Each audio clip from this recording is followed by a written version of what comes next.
The Unexplained Rundown is pleased to partner with tpublic.com and bring you some fun and fantastical apparel and accessories that are truly out of this world. If you're keen to support the show and see it grow, be sure to check out some of the cool designs in the merch store and grab yourself a bargain. Use the link in the description below.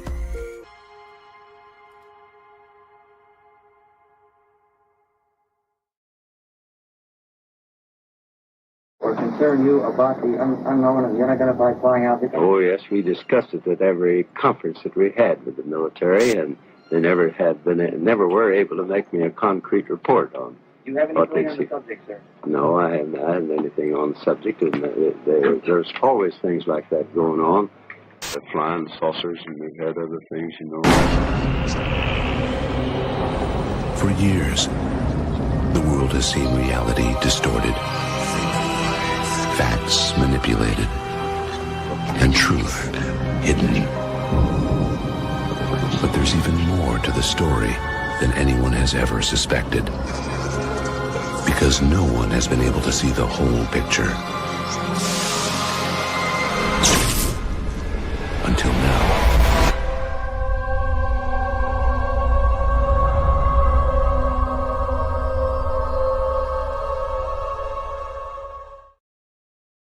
Friends, welcome back and thanks for joining another episode of the Unexplained Rundown. This is a very last minute organized live stream because I've been battling COVID and sinusitis, and I probably sound like a bit of a foghorn. So for those of you that have decided to take a journey with me and join me on this live stream, thanks for being with me. We've got some regulars in the house. Always great to see you, Jimmy. Seems like you're always available to join me when I go live, which is great. Appreciate your support, brother. Data Derivations, good to see you as well. Thanks for tuning in, and we'll probably see some others dial in as we chime in as we go through today. So again, like I said, I was thinking today, I want to get this information out, but I'm feeling like absolute crap because I have been battling the Rona for about a week now, and I'm slowly getting through it. And I thought, bugger it, I'll just do it. And so if I start to fade as we go through, you know why. Brendan, great to see you, my friend. Always nice to know that you're tuning in. So thanks for joining in from across the pond, my friend. So this live stream today is really a part two of what we covered last year, and I'll jump on over to the. Actually, before I do, just a couple of reminders. There are a ton of links in the show notes below, so a lot of the content we're looking at today, you can have a look at your leisure. Just look at the links in the description. Obviously, always want to acknowledge our great supporters. So those Patreon members, thank you as always for your generosity and support. Those folks include Jimmy, Jasmine, Clint, Shane Woods, and new Patreon member Dan Strohs. So thanks for joining. And we've got YouTube member Telekinetic as well. So if you're interested to support the channel and see it grow, have a look at some of the Patreon membership options and YouTube membership options in the links in the show notes below. So if you want to go above and beyond, like, share, and subscribe, please feel free to check out those membership options for only a couple of gold coins each month. So what is today's live stream all about? Well, it is a part two to what we covered a few months back. We're doing an update. Some new information has come my way, and I'm going to be revealing that today. Did Dr. Stephen Greer brief an Australian Minister for Defence? Now, many out there will probably not even bother to watch this live stream because they will have reached a conclusion already on Dr. Stephen Greer and what he claims. But like any claim, if it has to do with the UAP topic and Australia, I like to do my best, do my due diligence to find any information that I can that can either verify the claim, so validate it, or invalidate it and refutes it. So we're going to be doing a bit of an update today. Now, if you haven't watched the first part of that I did last year, there is a first link in the show notes below. Feel free to have a look at it if you wish. It was pretty comprehensive. I'm just going to do a high-level recap for you at the front end of this live stream, though. So really, if you've been living under a rock and you have no idea what we're talking about, Well, essentially, actually, before we go with this slide, let me show you, give you some context. So Dr. Stephen Greer has repeatedly made the claim that he has met with and briefed many government officials from around the world, including an Australian Minister for Defence. And this claim first came to my attention on an interview that he did with Chris Lehto in 2023. So let me play this brief clip for you, which will kind of bring you up to speed and give you a sense as to what we're trying to cover off on by following all the leads possible on Stephen Greer's claims. So this was Dr. Stephen Greer talking with Chris Lehto in 2023. 1957 to 60, President Dwight Eisenhower found out that there was a group that was going off of authorized supervision by the president and also by the Congress, and began to engage in unacknowledged special access projects and black projects, but they were so deep black that neither he nor the Congress were being informed about many of their activities. And of course, it fell on deaf ears, and they were not explicit that it was dealing not solely, but largely with this UFO issue. Because from 1945 until the late 50s, we had acquired extraterrestrial vehicles and were reverse engineering them. And the corporate contractors and the government involvement began to operate without proper oversight because they did not want the information to leak out even from the White House and congressional offices. And while the secrecy could be explained in some regards, the management of it became increasingly illegal and unconstitutional, to such a point now that, from the 1993-92 period when I got involved at this level, we found that the president and senior members of the Congress who were to be informed of these sort of operations were being not only not informed, but actively denied access and, I might add, threatened. So this becomes a very big problem if you're in a alleged constitutional democratic republic such as the United States, or a democracy like most of Europe. And by the way, this pattern of behavior exists also in the United Kingdom, Canada, Australia, and other countries. I mean, when I briefed and met with the Minister of Defense of Great Britain, he had the same story to tell, that even though he was head of the MOD and with that MI5 and MI6, he was not given information on this subject.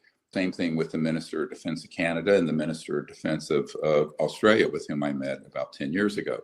So I think that this is a serious systemic problem of illegally run projects. So there you go. So the last couple of words there from Stephen Greer is the key, that he had briefed and met with the Australian Minister of Defence approximately a decade ago. So this was in 2023 that he did this interview with Chris Lehto. So that kind of gave us some actionable intelligence and said, well, okay, well, maybe we've got something we can follow up on any potential engagement that Dr. Stephen Greer had with the Australian Minister of Defence 10 years prior, which would have been 2013. Now, how do we know that Dr. Stephen Greer was even in Australia in 2013? Well, he told us. So in his Twitter, I'll pull up this my slide deck again. So this is a tweet that he made in September of 2013. Just got back from 6 weeks of travel to Vegas, London, LA, Joshua Tree, and Australia. Big thank you to all those who made these events the best ever. So we have confirmation from the man himself that he had visited Australia. Now, what were the dates that he was in Australia? Well, judging by this tweet, which is the 11th of September, that's Australian date, time, and display, we can take that as being, if he's just gotten back to the US on that date, the 11th of September. Well, we know from a post on his Facebook page on the 16th of August 2013 that he was scheduled to be in Australia for the premiere of Sirius, his first feature documentary, followed by a lecture titled The Promise of Universal Peace. So, and there was some additional information that I was able to track down as well. So we know he was in Australia from, at least the 16th of August, potentially through to the 10th or the 11th of September. And some information that I was also able to track down on some blog websites, which I was only able to access via the Wayback Machine. There was a blog that confirmed that Dr. Stephen Greer had announced in June of 2013 that he would be visiting Australia at the end of August, and that he had lined up some private meetings with Australian government officials, and that he'd be doing a workshop while he was here. So when I was able to track down this information, that kind of raised my eyebrows even further. So we can kind of go one step further and think, all right, well, this kind of indicates to us that he was planning to meet Australian government officials. And a source that I'd been in contact with last year, a source that was close to Dr. Stephen Greer in 2013, had confirmed to me privately that Dr. Stephen Greer indicated to this person that he was attending this private briefing, and that the individual that would be in attendance was the Australian Minister for Defence. And it was scheduled to take place on Hamilton Island in Queensland. Now, this is covered extensively in part 1, so feel free to give that a watch if you're interested. We won't be talking so much about Hamilton Island in this follow-up, and there's and that's covered off in the first live stream I did. So, what was Dr. Stephen Greer's schedule, at least for those days that he had scheduled activities? Well, again, we know from a little bit hard to see from a Facebook post that he was scheduled to premiere Sirius on the Friday, the 16th of August, 2013 at Bond University in Queensland. And that the following days, on Saturday, the 17th and Sunday, the 18th of August, 2013, he'd be holding a 2-day intensive workshop. And so, again, some additional information. Now, for those of you wondering, well, where is Bond University located? Well, let me pull up, if I can get my mouse to work here. Let me pull up good old Google Earth, just so you can see what we're talking about in terms of geography. So if I just pull up Google Earth, and I'm just going to punch in here, Bond University.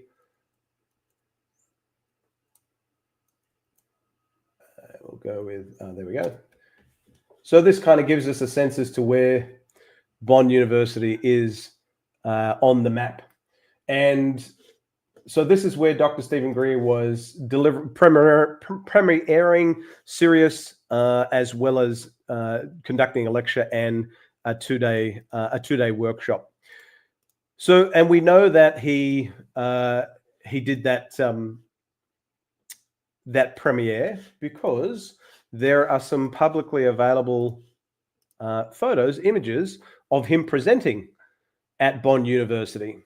And, I've got the source listed on screen there. So if you're keen to watch, have a look at that YouTuber's site, you can. There will be, I'll make sure there's a link in the description. And perhaps Dr. Stephen Greer wasn't happy with people taking photographs during that lecture, but we know he was being true to his word, and he did premiere Sirius and conduct a lecture and a 2-day workshop at Bond University.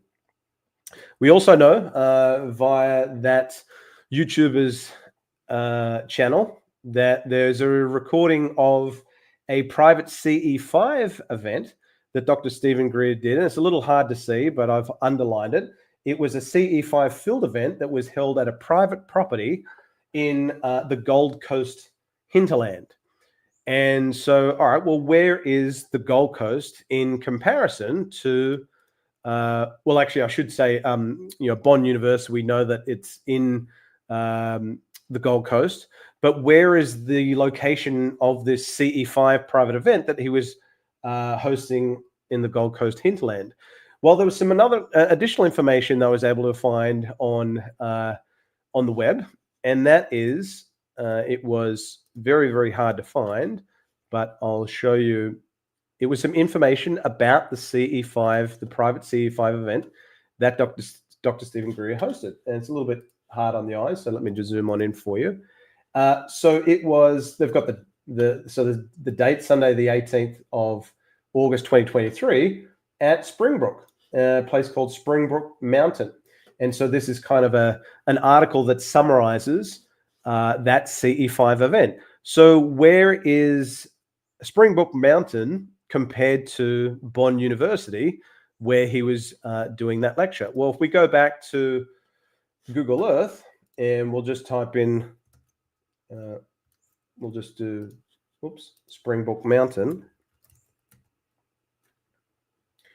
There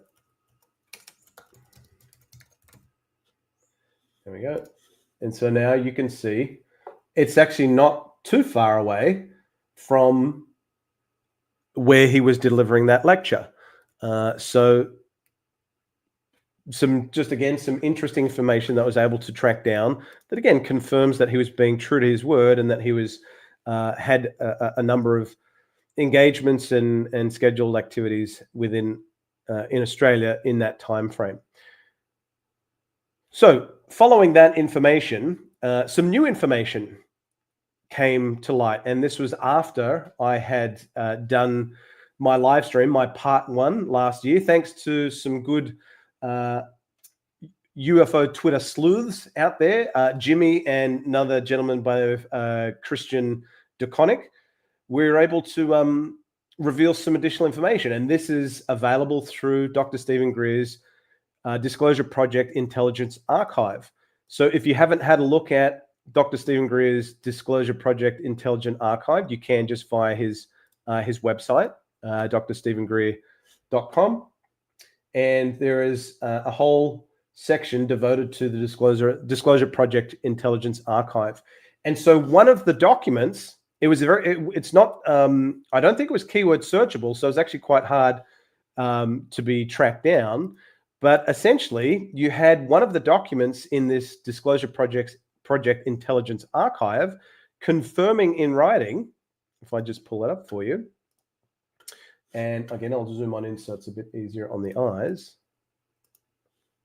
that entry number, again, zoom on in so you can see it. There we go. So entry number 10744, there's reference to an inverse witness, Minister of Defence for Australia from 14th of September 2010 to the 18th of September 2019. That's obviously their tenure as Minister for Defence. Should have known about this issue, the UAP UFO issue, but did not. So this is new information that has not been publicly disclosed prior to today, other than folks maybe finding it themselves. I certainly wasn't privy to it. So again, it's thanks to the good work of some internet sleuths, Christian DeConnick and Jimmy, that were able to find this information. So you might be wondering, well, who was the Australian Minister for Defence during that date range that's referenced on that document in the Disclosure Project Intelligence Archive? And so that's a good opportunity for us to segue, and we'll just pull up our good friend Wikipedia, and we'll have a look at, well, what's a history of all of the Australian ministers for defence? And I'll just zoom on in so it's a bit easier to see. So current Minister for Defence and Deputy Prime Minister is Richard Marles. But if we scroll on down, we can see that when we get to where are we going here? Oops, we've got to go a lot further down. We've got to go, oops, make sure I'm getting the right one here. Here we go. Okay, where is it? You know what, I've got, this is the one.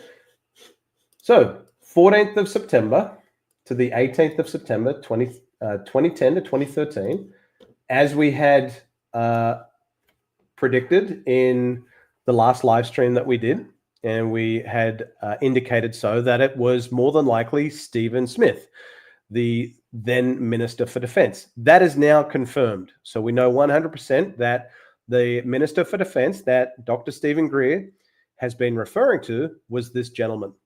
And we covered that extensively in the first part of this series. And now we know conclusively that it was Stephen Smith. So Stephen Smith, an interesting character. He has held quite a number of positions within government, and he retired from service shortly, I think, after his tenure as Minister of Defence in 2013. But he is now the High Commissioner of Australia and the United Kingdom. So essentially the Australian ambassador to the UK. So still currently active, playing an active role in public service. But that is the individual that Dr. Stephen Greer claimed to have met with and briefed on the UAP topic. So why did I want to track this down? Because the Australian Department of Defence has basically said that since 1996, it's really had no interest. It's washed its hand. It's had no interest in the UAP UFO topic. And it formally ceased all of its investigations into the phenomena. The Royal Australian Air Force no longer looked into UAP cases, what they called UAS back then, unusual aerial sightings. And basically the guidance, to this date is if you see a UAP, call the cops. And that is for both members of the public and as well as members for the Defence Force. So 1996 is when the Australian Department of Defence, namely the Royal Australian Air Force, ceased to take an interest in this topic because they basically said, and I quote, they couldn't find any scientific or other compelling reason to continue to devote resources to the ongoing study of UAP. Very, very different time that we live in 2025. And unfortunately, that continues to be the position of the Australian Department of Defence to this very day.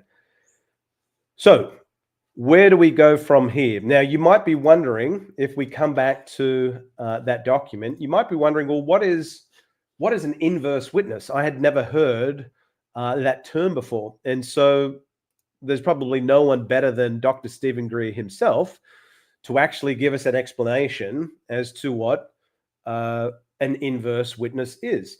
So Dr. Stephen Greer appeared on a podcast not too long ago, and I'll just pull. I've linked it in the show notes below. It's I believe it was the First Things First podcast, and he talks about in this interview what an inverse witness is. And so let me play that clip for you so you have an understanding as to what he's referencing by inverse witness. What I call inverse witnesses. Inverse witnesses are the ones who should know about this, who don't. They're more important than the ones who know about it, because that's how you prove the operation's illegal. I mean, if you're the head of the Defense Intelligence Agency or CIA or the president or chairs of these key committees, and you're not told anything or you're threatened when you inquire, that is proof that the operation is illegal. And that then liberates everyone who wants to talk about this. But you have to have that. You have to have that fund of knowledge and the proof. And I have it in my archive. Here are the meetings that I have. This person was denied access. Everyone in the world now knows that Admiral Wilson, who is head of Intelligence Joint Staff, we briefed at the Pentagon, and then he was threatened and was shut down, notwithstanding his high position to be the main source of intelligence for the whole Joint Chiefs of Staff, right? I mean, and he was told, you don't have a need to know. And this is the guy in charge of intelligence for the Joint Chiefs of Staff. So when you can prove this, then you make this conclusion. If you don't know what I just said, you're still wondering, what the landscape is here. So I think for that reason, a lot of those whistleblowers censor themselves because they are still drinking the false narrative and the Kool-Aid of their training under national security provisions and what are called OPSECs, Operation Security. Here's what you can say, here's what you can't. But you have to understand this deeper context to be able to then realize what you can and cannot say.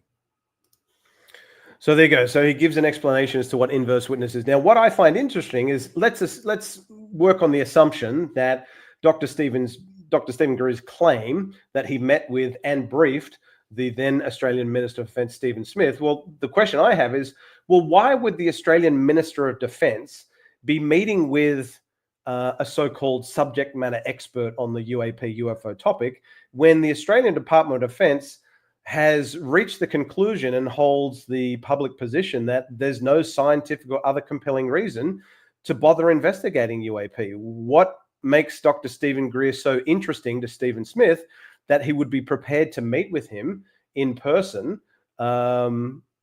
in Queensland during Dr. Stephen Greer's visit to Australia to be briefed on UAP. And Dr. Stephen Greer is saying that the witnesses that should know but don't know an inverse witness are the ones that are more important than the ones that actually do have any knowledge. So I imagine if there was such a briefing, it would be pretty comprehensive to kind of give some foundational and background information to the Minister for Defence. So again, interesting context for what an inverse witness is.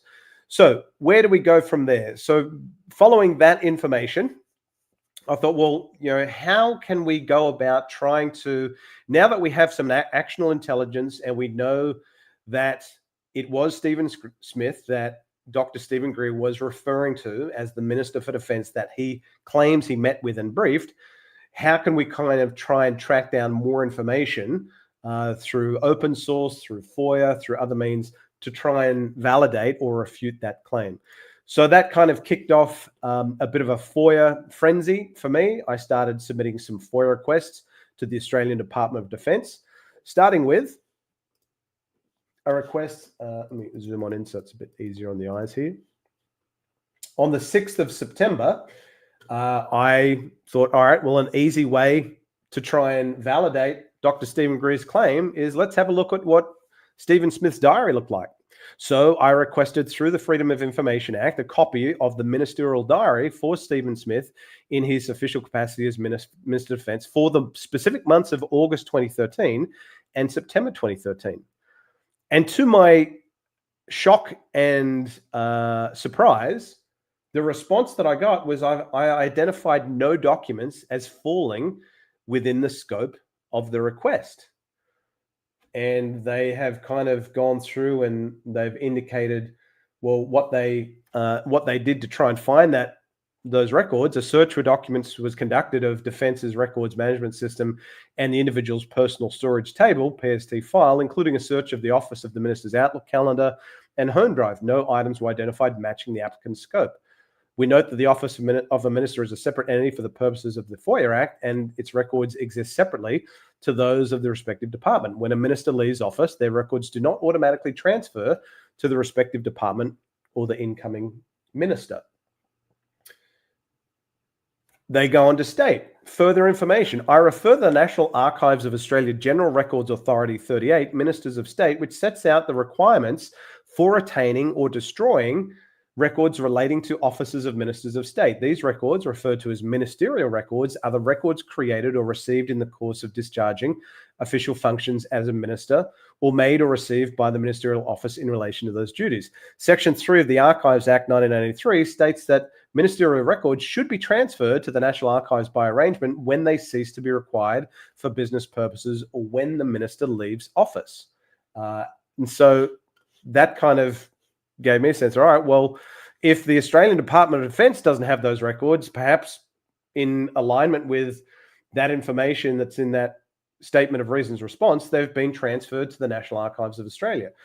But I didn't want to take the Australian Department of Defence or the Freedom of Information Act official on their word. I wanted actually to see their work. I wanted to see, show me documentary evidence that you actually did what you claimed you did to try and track down those records. So I submitted a follow-up FOIA request asking them to show their work, which you certainly can do. Any document that is produced by the Australian Department of Defence, including Defence FOIA, is FOIA-able. So on the 10th of October, I requested documentary evidence that relates to and supports the determination made by the Australian Department of Defence that no items were identified matching the applicant's scope for Defence FOI 1852425, which is the one I just showed you on screen. Following a search for documents within the Defence Records Management Systems and the individual's personal storage table, PST file, including a search of the office of the minister's Outlook calendar home drive. Examples of documentary evidence can include written, electronic, telephonic correspondence.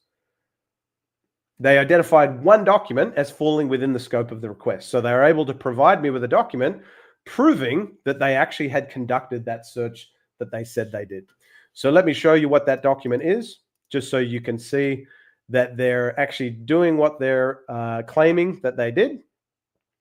And again, it's not a very interesting document, but at least we can identify we can confirm, we can verify that they're doing what they claimed they said they would. So on the 11th of September of last year, good afternoon, MEC are currently processing a FOIA request for the ministerial diaries of former Minister of Defence for August, September 2013, and then my request.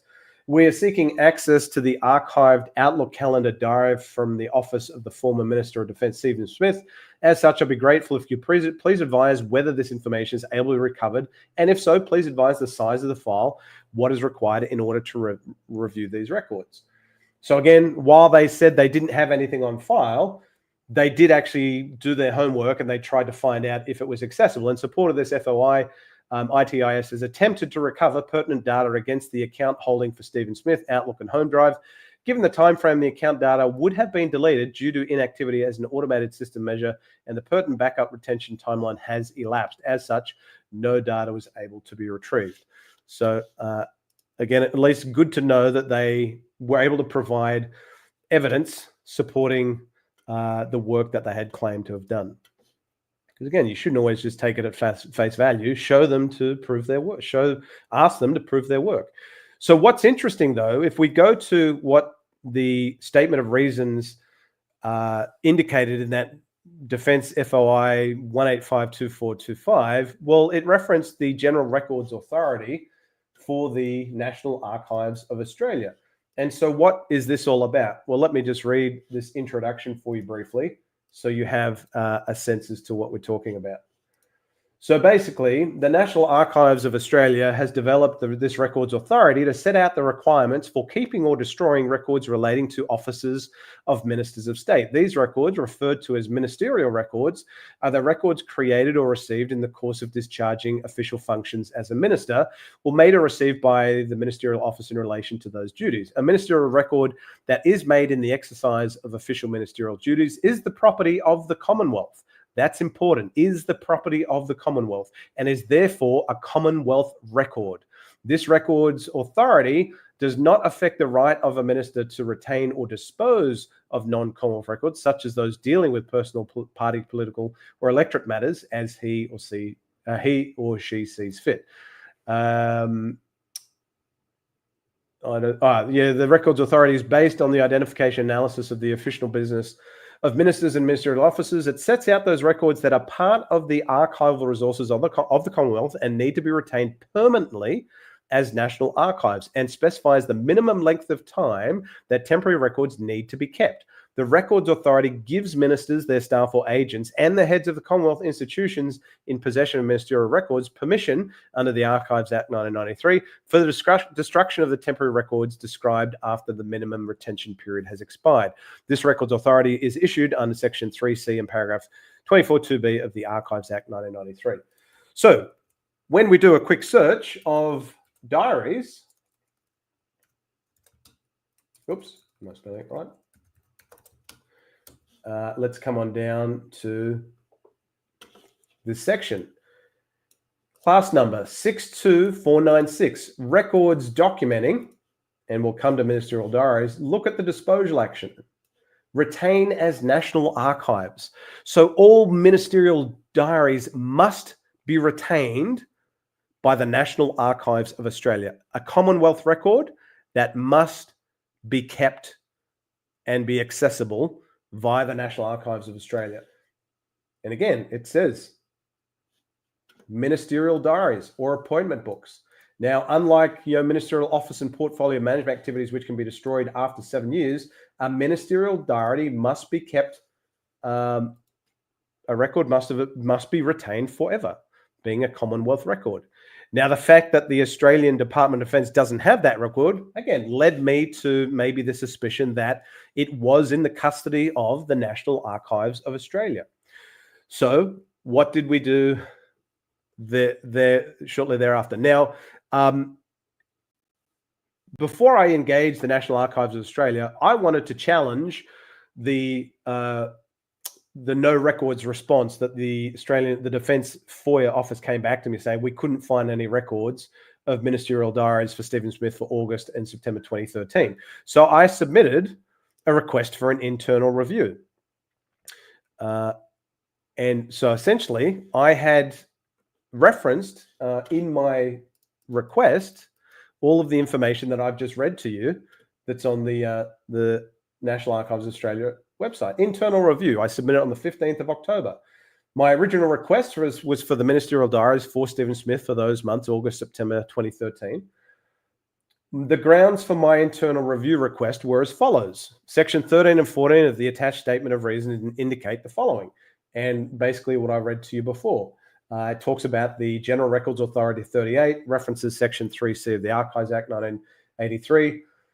And then I had engaged the, actually prior to submitting this request, I did engage the National Archives of Australia. I hadn't requested anything by way of FOIA of the National Archives of Australia, but I did reach out to them with a general inquiry. And written advice provided to me from the National Archives of Australia on the 26th of August stated the following. The National Archives Records Authority 38 applies to all ministerial records, including ministerial diaries. This Records Authority requires documents with a retainer's National Archives status to be transferred to the National Archives for safekeeping and allows other documents to be destroyed when the minister leaves office. Just like that page on their website that I had highlighted. Subject of the internal review. So taking into account the applicant's contentions, the searches undertaken to locate the documents falling within the scope of the request forms the subject of this internal review. After careful consideration, I, being the accredited decision maker of this internal review for a request, I've decided to uphold the original decision and refuse the applicant's request. And the reason why is because under Section 24A, which is request may be refused if documents cannot be found, do not exist, or have not been received of the FOIA Act. So this is probably the key one to mention. Under receiving the applicant's request for internal review, fresh searches were requested from ministerial, parliamentary, and cabinet branch to locate documents falling within the scope of the applicant's request. The fresh searches were conducted in the following locations: physical records, Defence Records Management System objective, containing, Stephen Smith as the keyword search with certain date ranges. Yet again, no records falling within the scope of the request were located as a result of these further searches. How can that be? I mean, okay, have they been, formally transferred to the National Archives of Australia? Let's check. So it certainly wasn't in the holdings of the Australian Department of Defence. So next avenue was to submit a request to the National Archives of Australia. Now, again, I didn't want to take their word for it. I asked them to show their work on what they had done to reach that conclusion for the internal review. And so I submitted a request basically asking for all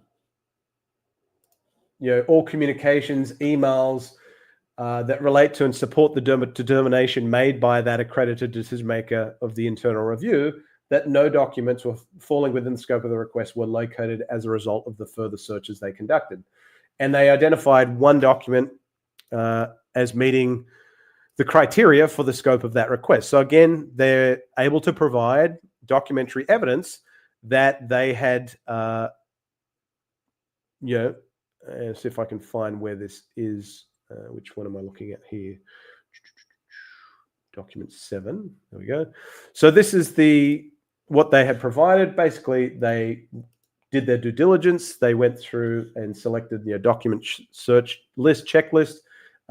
They'd requested specific documents with certain criteria.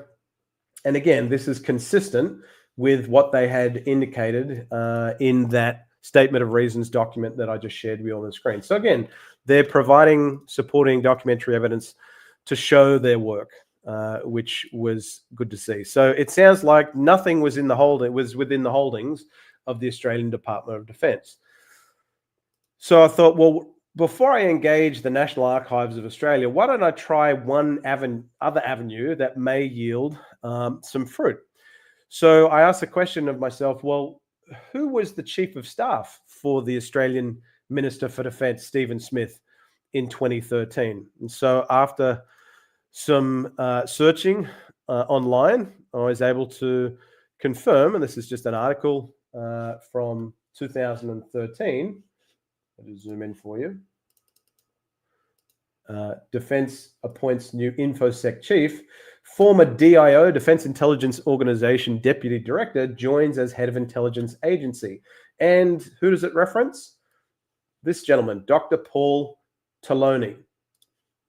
He has also worked as chief of staff for former Defense Minister Stephen Smith. So with that confirmation, I thought, all right, well, maybe I can go after, through FOIA, records pertaining to Dr. Paul Taloni. There would be, again, you would think there would be an audit trail of email correspondence, calendar entries, appointment entries, diary, and so on. Chief of staff is essentially the right-hand man to the Minister of Defense and follows them around, wherever they go, basically. So, and I was also able to confirm, just through other information that's publicly available online, this was through another document that someone else had secured through FOIA.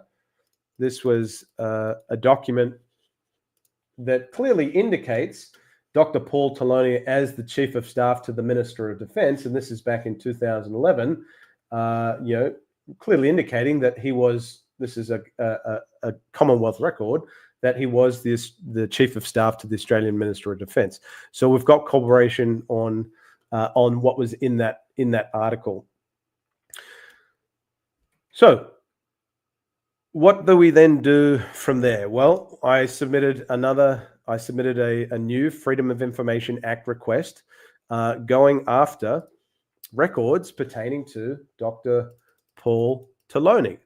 And this is my request that I submitted on the 18th of November of last year, requesting a copy of the Chief of Staff to the Minister for Defence, Dr. Paul Taloni's diary/calendar from August 1, 2013 to 1 October 2013 inclusive, along with copies of correspondence, communications, emails, otherwise sent to from CC, the Chief of Staff, for a date range of 1 August to 30 September, on the subject matter of ministerial travel for the Minister of Defence, Stephen Smith, to Queensland.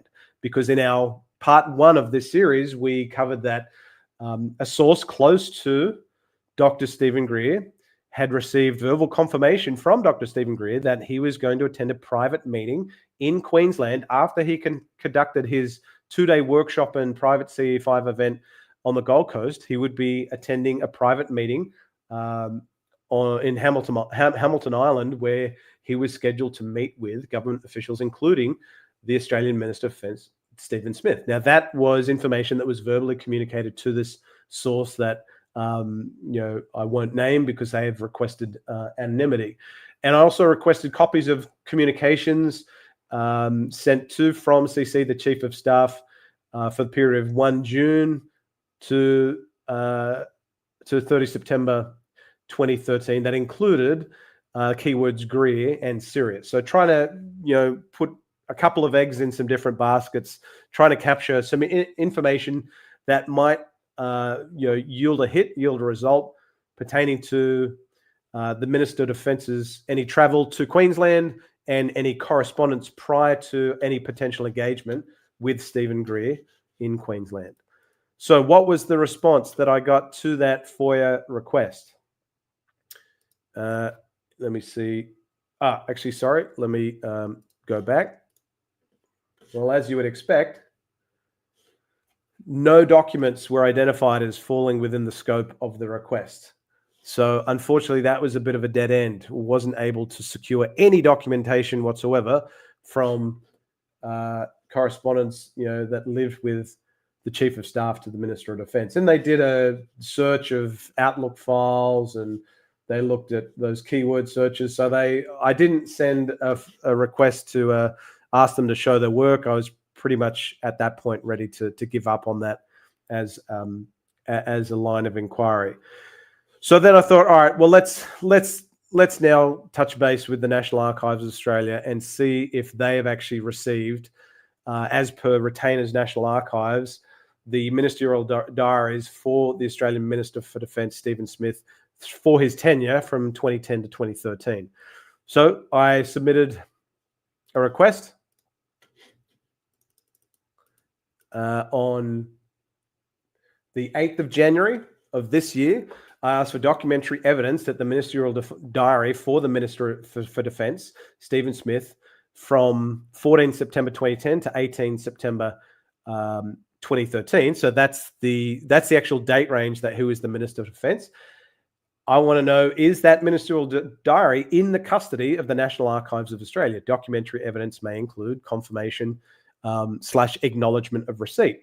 So I'm not actually asking for the records because, unfortunately with the National Archives of Australia, there's a window of 20 years. So, for example, if there are UFO related records that live with the Defence Intelligence Organisation, which is exempt from FOIA, if they had any records, what are we, 2025, prior to the 28th of February of 2005, I would be able to request those records through the National Archives of Australia because that 20-year window has lapsed. Now, I couldn't do this for these ministerial records if they lived within the holdings of the National Archives of Australia because it's within that 20-year window. So what I was asking for was, well, surely when Commonwealth records are transferred to the National Archives of Australia in accordance with that authority that they must be retained as National Archives, there would be a formal receipt of acknowledgement, confirmation of receipt that those records have been received. The response that I got back from the National Archives, I contacted the relevant National Archives business area about the documents you requested. Searches were undertaken, and I was advised that the ministerial diaries for the Minister for Defence, the Honourable Stephen Smith, for 14 September 2010 to 18 September 2023, are not in the custody of National Archives. Huh? So how can that be? They're Commonwealth records that must by law be retained. And if they're not in the holdings of the National Archives, they must, by law, be within the holdings or at least be accessible by the Australian Department of Defence. So someone is either telling some porkies or records that should be retained lawfully and legally have been illegally destroyed, which is a big concern. So that I've now... Following that response from the National Archives of Australia, I've submitted, just let me make sure I'm on the right page here. So I submitted a request to the Office of the Australian Information Commissioner requesting a review of the response that I got back from that internal review response from the Australian Department of Defence saying that no, they didn't have any records of the ministerial diaries for Stephen Smith for those months, August and September 2013. So I submitted a formal review by the Information Commissioner and I provided all of the information. Basically, I'll read the request. This was background information that I provided to the OAIC on 6 September 2014. They got that wrong. It's actually 2024. I submitted a FOIA request to the Australian Department of Defence for a copy of the ministerial diary for Stephen Smith in his official capacity as Minister of Defence for the months of August 2013 and September 2013. The statement of reasons signed by Naomi Crow, accredited decision maker, and I attached that document, and the statement of reasons, the internal review signed by Marguerite Wilson Foreman, Assistant Director of Freedom of Information Review, also attached that document. For Defence FOI 185, state the following respectively. Statement of reasons 3, I identified no documents as falling within the scope of the request. 4, I've decided to refuse the request under Section 24 of the Act because the documents could not be found. I refer the National Archives of Australia General Records Authority 38, which sets out the requirements for destroying of records relating to officers of the Minister of State. These records, referred to as ministerial records, are the records created or received in the course of discharging official functions as a minister or made or received by a ministerial office in relation to those duties. Section 3C of the Archives Act 1983 states that ministerial records should be transferred to the National Archives by arrangement when they cease to be required for business purposes or when the minister leaves office. Statement of reasons, internal review. For the original decision, refused the applicant's request under Section 24 because it could not be found. After careful consideration, I've decided, and they said they'd upholded that decision, blah, blah, blah, same as what we'd already seen. My request, if I just come on down, after I'd kind of provided all that background information that I've just walking you through, please provide a summary of why you think the Australian Department of Defence's decision is wrong. As the National Archives of Australia has previously advised that the physical location of the records in question is irrelevant, I contend that all searches conducted by the Department of Defence to date for records matching the scope of the FOIA request have been insufficient to date, and the records in question are required to exist by law. I therefore kindly request that an external review of the decision pertaining to Defence FOIA 1852425 be conducted by the Information Commissioner. While I hope the above information is helpful, should you have any questions, please don't hesitate to get in touch. Now, and what I wanted the Information Commissioner to request of the Australian Department of Defence was to instruct the Department of Defence to conduct further searches for the records in question, as they are not currently in the custody, should be of the National Archives of Australia, and therefore must, by law, exist and be accessible by the Department of Defence. Now, I'm pleased to let you know that that request for external review, there was some contention back and forth on if they would accept that request, because I only have 60 days to submit the request after I received the initial statement of reasons response from my first FOIA request. But because of some misinformation from the FOIA official, they were able to grant my request. So basically, as noted in our previous correspondence to you inviting your application for extension, your IC review application received outside of the prescribed statutory timeframe. I note the department was deemed to have affirmed its original decision, which they couldn't find any records, and that you wish to seek review of the substantive internal review decision issued by the department on 2nd of January of this year.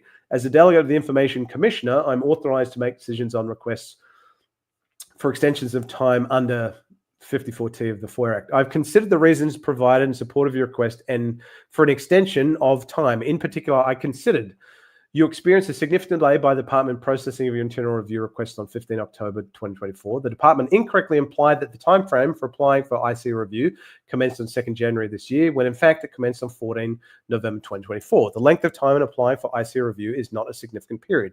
In light of this, I've decided under S54T of the FOIA Act to grant your extension request. So I now have underway a formal Information Commissioner external review request to instruct the Department of Defence to essentially go back, have a look for those records. They must exist by law. They're not within the custody of the National Archives of Australia. If you don't have them, that is extremely problematic for the Australian Department of Defence. Get off your ass and actually find where those records are and provide them. And so that request is pending, and I hope to provide you with further updates in the not too distant future. But I didn't necessarily have to stop there, because I thought, well, all right, if I can't get the ministerial diaries for Stephen Smith, which would conclusively verify, validate, or refute Dr. Stephen Greer's claims that he met with and briefed Stephen Smith in 2013 and briefed him on UAP UFOs, I submitted a FOIA request to the Australian Government Independent Parliamentary Expenses Authority. I said, well, if I can't get his calendar entries, if I can't get his diary entries, I'm going to try and get his travel expenses, because Minister for Defence Stephen Smith, his hometown's Western Australia, the Australian Government, Department of Defence, all of the main action happens in the Australian Capital Territory in Canberra, and if this meeting did take place, as Dr. Stephen Greer claimed, in Queensland in August or September 2013, you would expect to find some travel-related expenses. So that was the specific nature of my request. On the 22nd of November, I requested a copy of all ministerial travel expenses for the former Minister for Defence Stephen Smith for the date range 1 July 2013 to 18 September 2013, covering as much territory as I can to capture any dates maybe outside of what Stephen Greer has indicated he would, on Facebook and Twitter, that he was in Australia.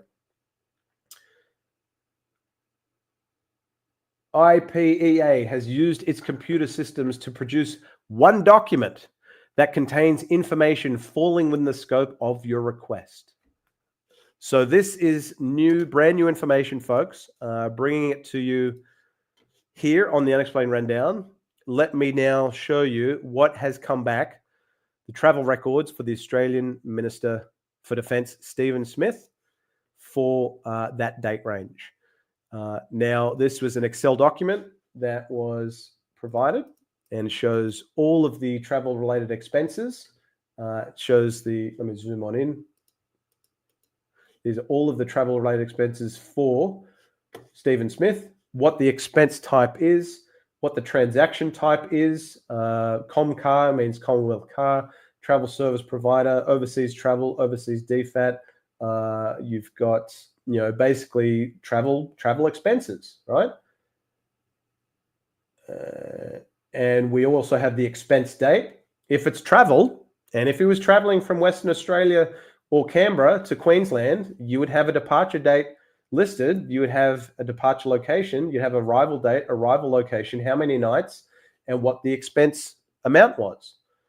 So let's look at these date ranges. So the dates, remember, that we're exploring, Dr. Stephen Greer, we know was in Australia. We know is in Queensland from the 16th of August 2013, and potentially all the way through to the 11th of September of 2013.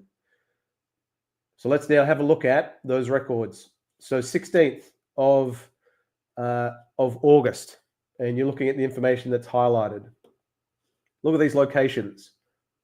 We scroll through all of the dates. This one is a Melbourne location, Perth to Melbourne. So we flew somewhere else in Melbourne. What do you notice about these dates in that date range? And if we go to, dates beyond that, even to the 11th of September. I haven't highlighted these, but what do you know? Anyone got a guess? No travel to Queensland. None.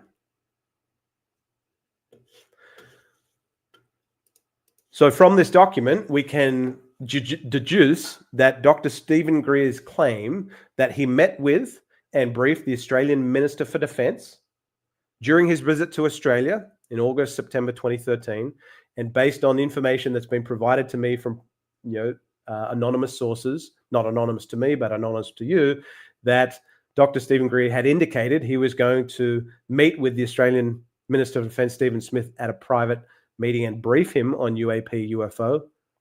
Never happened. So Dr. Stephen Greer, from what I can deduce from this document, is full of shit. And that will come as no surprise to a lot of folks that, are very suspect of the claims that Dr. Stephen Greer makes. Now, I'm still waiting to see if I can secure release of the ministerial diary for Stephen Smith.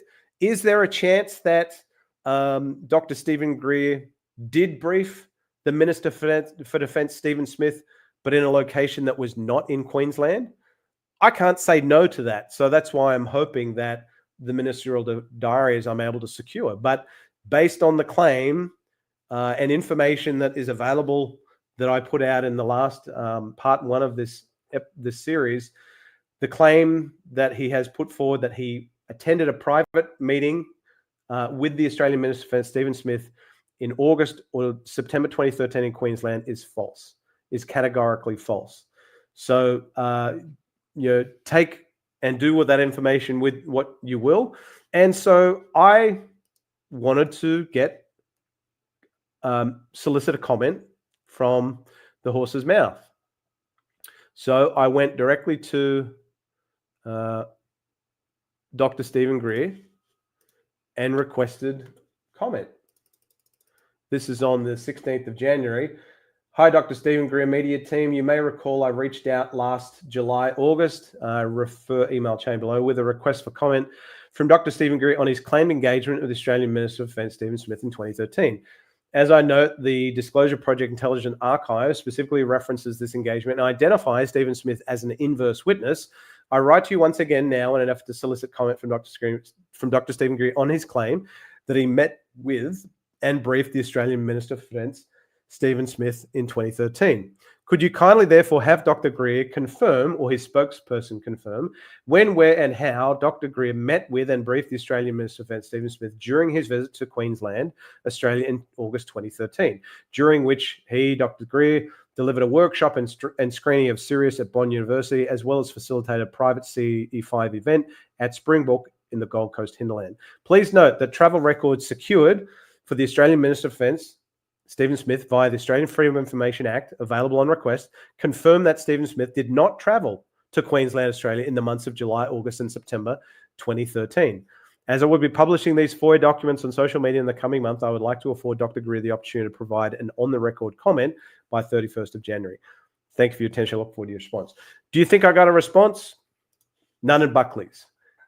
Because if you call out the lie, why would they bother responding to you? So whilst I have never had much faith in a lot of the claims that Dr. Stephen Greer has made, it doesn't matter what I believe, it only matters what I can prove. So if someone makes a claim on UAP in Australia, you can bet your bottom dollar that I'm going to try and chase down as much information as I can that validates or refutes their claim. And that's also true of Diana Pasulka's Grey Man that she features in her book Encounters.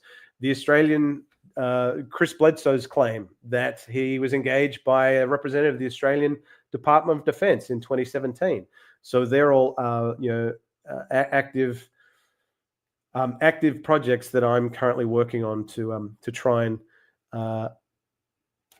rather than accept a claim on blind faith, I'm going to ask questions in good faith and try and secure supporting documentary evidence if the claimant is not prepared to provide any. And unfortunately, Chris Bledsoe has provided very little information to date, and Diana Pasulka is not wanting to talk about Grey Man. Obviously, she is wanting to keep the identity of that individual anonymous, and I respect that if that was what was asked of her. So I hope this has been of interest and value, folks. I know I've been going on for quite a long time. Before we move away from did Dr. Stephen Greer brief an Australian Minister for Defence, I do want to give you, obviously, an opportunity to throw any questions my way, and there's been quite a few comments that have come through. So let me, I do want to honour the time that you've given me, and great to see that. Let's have a look at some of the comments that have come through. Darcy Weir, great to see you, my friend. Thank you for tuning in from X. Yes, trust but verify, right? That's the whole name of the game. A few folks are joining us. We have Breaking Stigma. Henry from Melbourne here. Looking forward to the session, Grant. Thanks for joining, Henry. Great to see you. Mark, great to see you as my friend. Greer is full of it.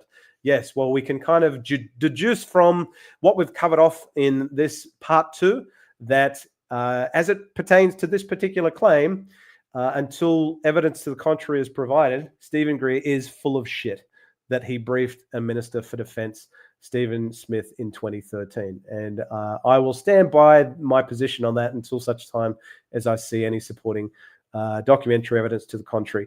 Telekinetic, great to see you, my friend. Thank you for your support. Hey, guys, hope all is well after Jet in 5 minutes, but cool seeing Grant back in the house. Was missing him. 2025, crazy so far. We'll catch up with episodes soon. Yes, many thanks. And again, it was very touch and go that this happened was going to take place. So I'm glad that I was able to bring you some information today. Mark, great to see you. Thanks for joining. Aussie was, good luck trying to get truthful information from the Australian government. Irrespective of whether you believe or do not believe what the Australian government says or does or writes, I can only go off the official records of the Commonwealth, of the Australian government. I don't necessarily always agree with what comes back to me in FOIA, which is why I asked them to prove what they claim to have done, they've actually done. I asked them to show their work. So FOIA is the only thing I can go off to secure an official record from the Australian government. So that's what I'll continue to do, to try and get breadcrumbs that lead to other breadcrumbs. Well done on your hunt, Grant. Don't give up. We're right behind you. Thank you, Henry. I appreciate your kind words and comments. Jimmy, the old turd. You can't polish a turd. Evidence does indeed speak, and there's just been nothing but a lack of it to date. So hopefully this has been of interest. I will share with you when I get the response back from that external review with the Information Commissioner. I will be sure to share it in a future live stream, but that's kind of where we're at the moment on this claim made by Dr. Stephen Greer that he briefed the Australian Minister of Defence, Stephen Smith, in 2013. A bit of a bullshit story, if you ask me. All right, so let's move away from Dr. Stephen Greer. A bit sick of talking about him. And let's have a look at some of the things that have been happening close to home. So, new US Secretary of Defense, Hegseth, met with current Australian Minister for Defense, Richard Marles, at the Pentagon recently. And I'll show you what their exchange was so you can see what they talked about during this briefing, because it does actually have some relevance as it pertains to the UAP UFO topic. So here's a brief clip of Hegseth and Marles with some exchanges at that meeting as press were asking questions. Mr. Secretary, are you withdrawing U.S. troops from Syria? Excuse me? Are you withdrawing U.S. troops from Syria, Mr. Secretary? When it comes to I look forward to talking about our alliance with Australia, but as it pertains to the Middle East, those are decisions made by the President of the United States, looking at all our strategic interests. Here at the Pentagon, what we do is we plan.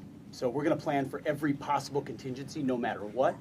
But ultimately, we would be getting ahead of ourselves if we were determining or certainly declaring what our intentions would be in the short, medium, or long term. Secretary, have you spoken with the President about AUKUS? The President is very aware, supportive of AUKUS, recognizes the importance of the defense industrial base, which the Deputy Prime Minister pointed out, the investment Australia is willing to make. It enhances our ability. I'm just going to interject there because if anyone's watched the news in the last 24 hours, you'll note that Trump was sitting down with a foreign government official. I can't remember who it was, and or sitting down with someone, and the press was asking him questions, and a question was asked about AUKUS. And he said, "What?" He had no idea what AUKUS was. And Hegseth says that, yes, he's fully aware of it. He's fully supportive of it. And when asked a question point blank from a reporter, he had no idea what AUKUS was. He had to have the journalist say, oh, the alliance between Australia, UK, and the US, a trilateral alliance. So concerning that Trump has no idea what AUKUS is when Hegseth is saying that he knows exactly what it is. On the subterranean space, but also our allies and partners. America, this is not a mission in the Indo-Pacific that America can undertake by itself. It has to be robust allies and partners. Technology sharing and subs are a huge part of it. So he's aware and appreciative for his support and leadership on that topic. Secretary, will you deliver Australia's first nuclear submarine on time? Well, we sure hope so. Part of what President Trump is committed to doing is cutting red tape, investing in the defense industrial base, ensuring that we stand by our allies and partners. I think that's something that was missing in the last 4 years that President Trump demonstrated. You're going to have no worse enemy and no better ally. And that's what he's charged me with at the Defense Department, is when we make these strategic partnerships and we invest in them and there's skin in the game, as the Deputy Prime Minister pointed out, we're going to do everything possible we can to help deliver on that. Last question. Is the U.S. building its submarines quickly enough? Oh, well, we are pleased with the progress that we're seeing in terms of the rate of production, both in terms of construction and sustainment. There have been challenges there in the past, but it is, of course, why we see that part of getting this done is for Australia to make the contribution that we are to the American industrial base, which is measured in billions of dollars. As I say, the first payment of that has been made in the last week or so. But we are encouraged by the progress. There's a way to go, but this is something that jointly we're going to get done. It needs to be done from the perspective of both of our countries. It needs to be done in terms of the deterrence that represents in the Indo-Pacific and around the world. No doubt. Thank you very much. Thank you. So I won't go into the whole AUKUS thing, but in summary, Australia, among other things, is spending hundreds of billions of dollars, almost $500 billion to formally acquire three Virginia-class nuclear attack submarines. And so, Australian taxpayers are forking out hundreds of billions of dollars, $500 billion to acquire nuclear-powered submarines. Now, what do we know about UAP, UFOs, and the whole nuclear topic, the whole nuclear subject? That there appears to be, based on the anecdotal evidence that is available, that there is a connection between nuclear facilities, nuclear power, nuclear installations, and UAP. The Nimitz incident. Nimitz was a nuclear-powered aircraft carrier. You've got nuclear installations. The whole Maelstrom incident. Nuclear silos, nuclear Minutemen missiles going offline. So if Australia is going to be acquiring some nuclear attack power submarines, then you'd want to think that, all right, well, are we making sure that we're dotting the I's and crossing the T's as to maybe potential risks that may be posed by UAP? And Ross Coulthart talks about this specifically in a recent interview that he did with Andy McGrillen on the UAP, that UFO podcast. So great channel. Andy gets a lot of great guests on there and asks some really good questions. So I've linked the interview that Ross did with Andy on that UFO podcast. So do check it out if you wish. It's an interesting episode. But these comments from Ross are particularly relevant in the context of UAP and Australia spending $500 billion to acquire these nuclear-powered submarines. Then have a look. Moreover, what if it comes out that propulsion systems and weaponry systems and energy systems have been developed that have been kept secret from presidents? Now, I don't know how we can have a rational conversation with Russia or China and expect them to behave rationally towards us if each side knows that the other is working secretly on alien technology. That's what we're talking about here. And I mean, it's really interesting. I mean, my country, Australia, is looking at spending a minimum of I think it's $400 billion, so nearly $500 billion over many years on buying Virginia-class nuclear attack submarines. It's a huge budgetary item for my country. I've had conversations with ministers in our government where I've said, are you aware of allegations that the United States is secretly working on non-human technology? And they giggle. They giggle nervously because they think that that's an absurdity, that their ally would tell them this. What does it say about international alliances like the Five Eyes Alliance if it does eventually emerge that no Australian defence minister and very few British defence ministers have been briefed into the UAP program? That's the broader issue here. That's what's holding the United States back from telling the truth. They've dug themselves into a hole with this lie, and they're going to cling with their fingernails as long as they can to maintaining this lie, running influence operations on the web, because they just can't bring themselves to deal with the fallout that's going to happen when this eventually explodes wide open, which it will. And the reason it will is because there are patriots like Jake Barber who believe the public has a right to know.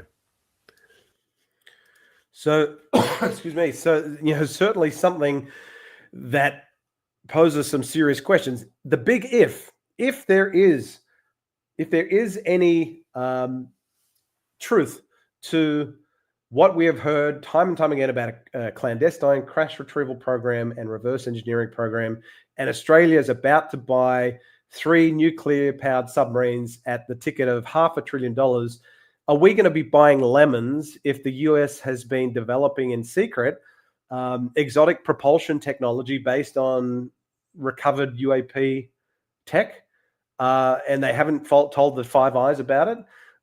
I would say, if I'm, as an Australian taxpayer, I would be pretty pissed if my government sent $500 billion to the US to buy a Datsun 180B, basically, when they could be buying something that is more state-of-the-art, much more efficient, say a Tesla compared to the old Datsun one. I know a lot of people probably love the Datsun 180B, bit of a bomb.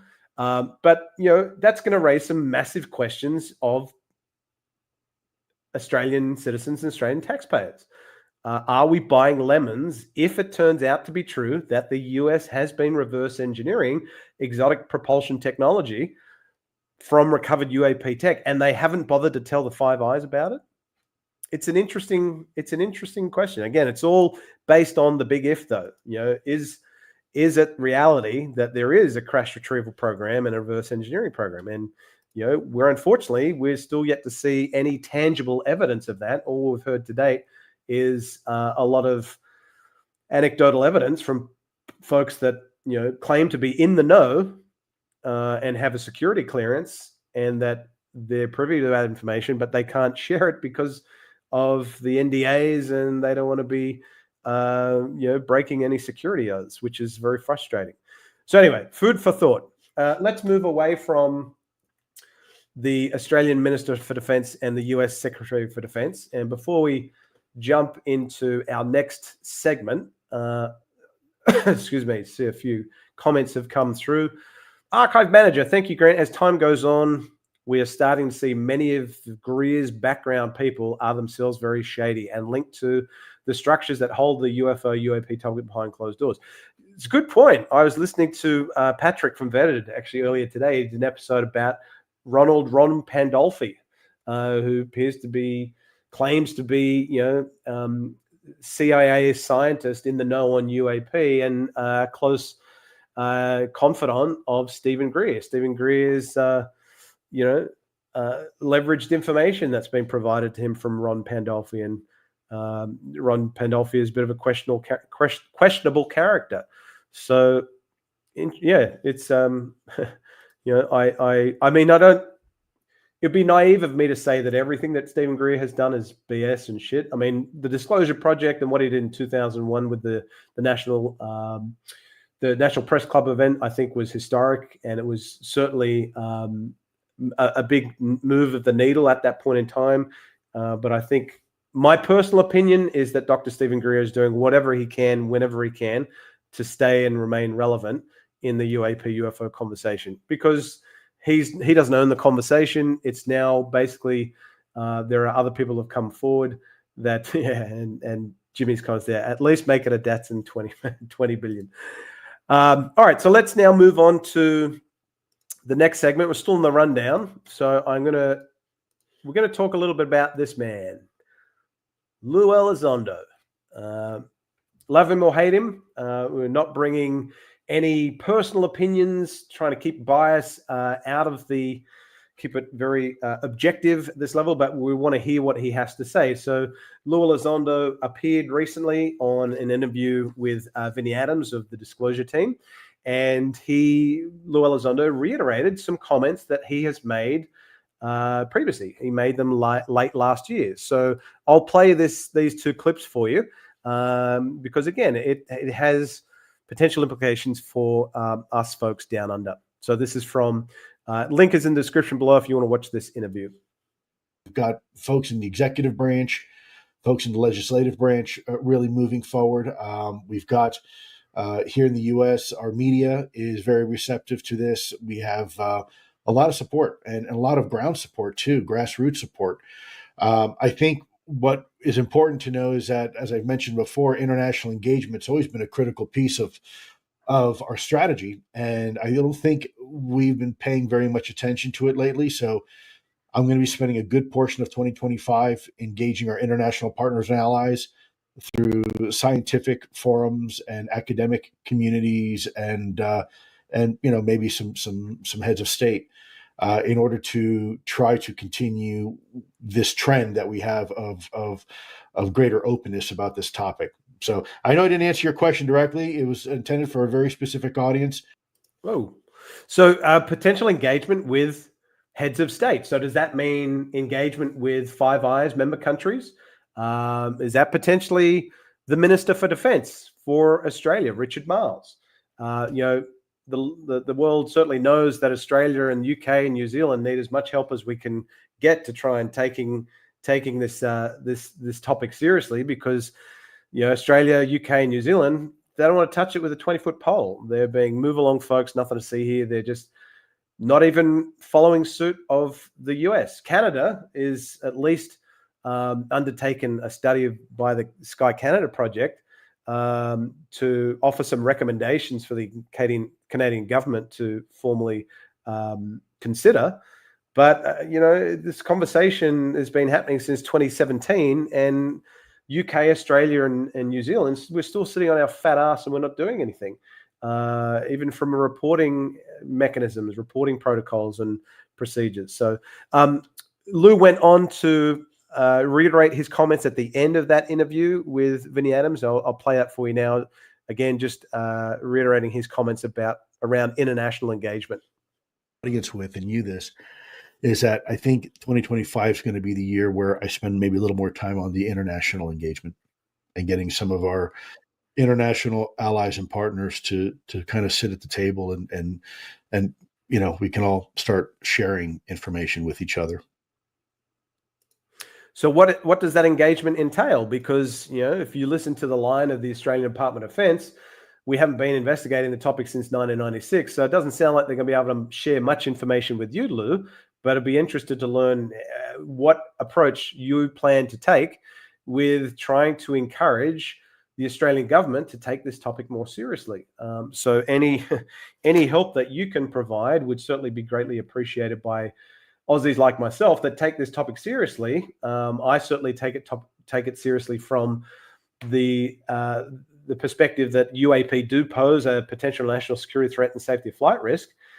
So it should be treated as such. And unfortunately, it's not at the moment by the Australian Department of Defence. Lue went on to talk about Australia in another context on another podcast that he was on. And this was with Chris Ramsey on the Area 52 podcast. So I'll play this clip. It provides a little bit of context, and then we can just talk about it briefly on the other side.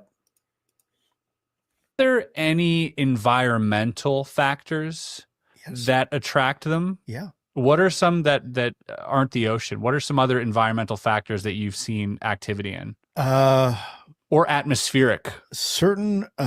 So there is a lot of information on this topic to suggest that uranium mines are of particular interest, and other mines as well. Believe it or not, gold. Now, if you think about it, why gold? Not from a monetary perspective, but what gold is. Gold is a very interesting metal, and which, by the way, makes it valuable. Not because it's pretty and it's gold.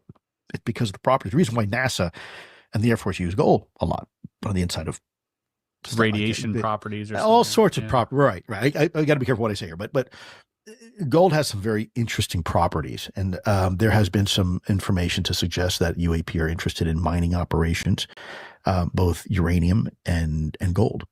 That was also suggested by the 4chan whistleblower who talked about the underwater construction unit. Yeah. Interesting. Very interesting. I mean, if it's just my brain's jumping to the Ariel school, they were close to a uranium mine as well. That's not the only one. Yeah, I'm sure there are other mass sightings. There's some reports, governmental reports. I could probably talk about, they've been released through FOIA now, so they were classified. CIA reports on mines in the Congo, gold mines, where these things were seen by many, many people. Wow. Australia too.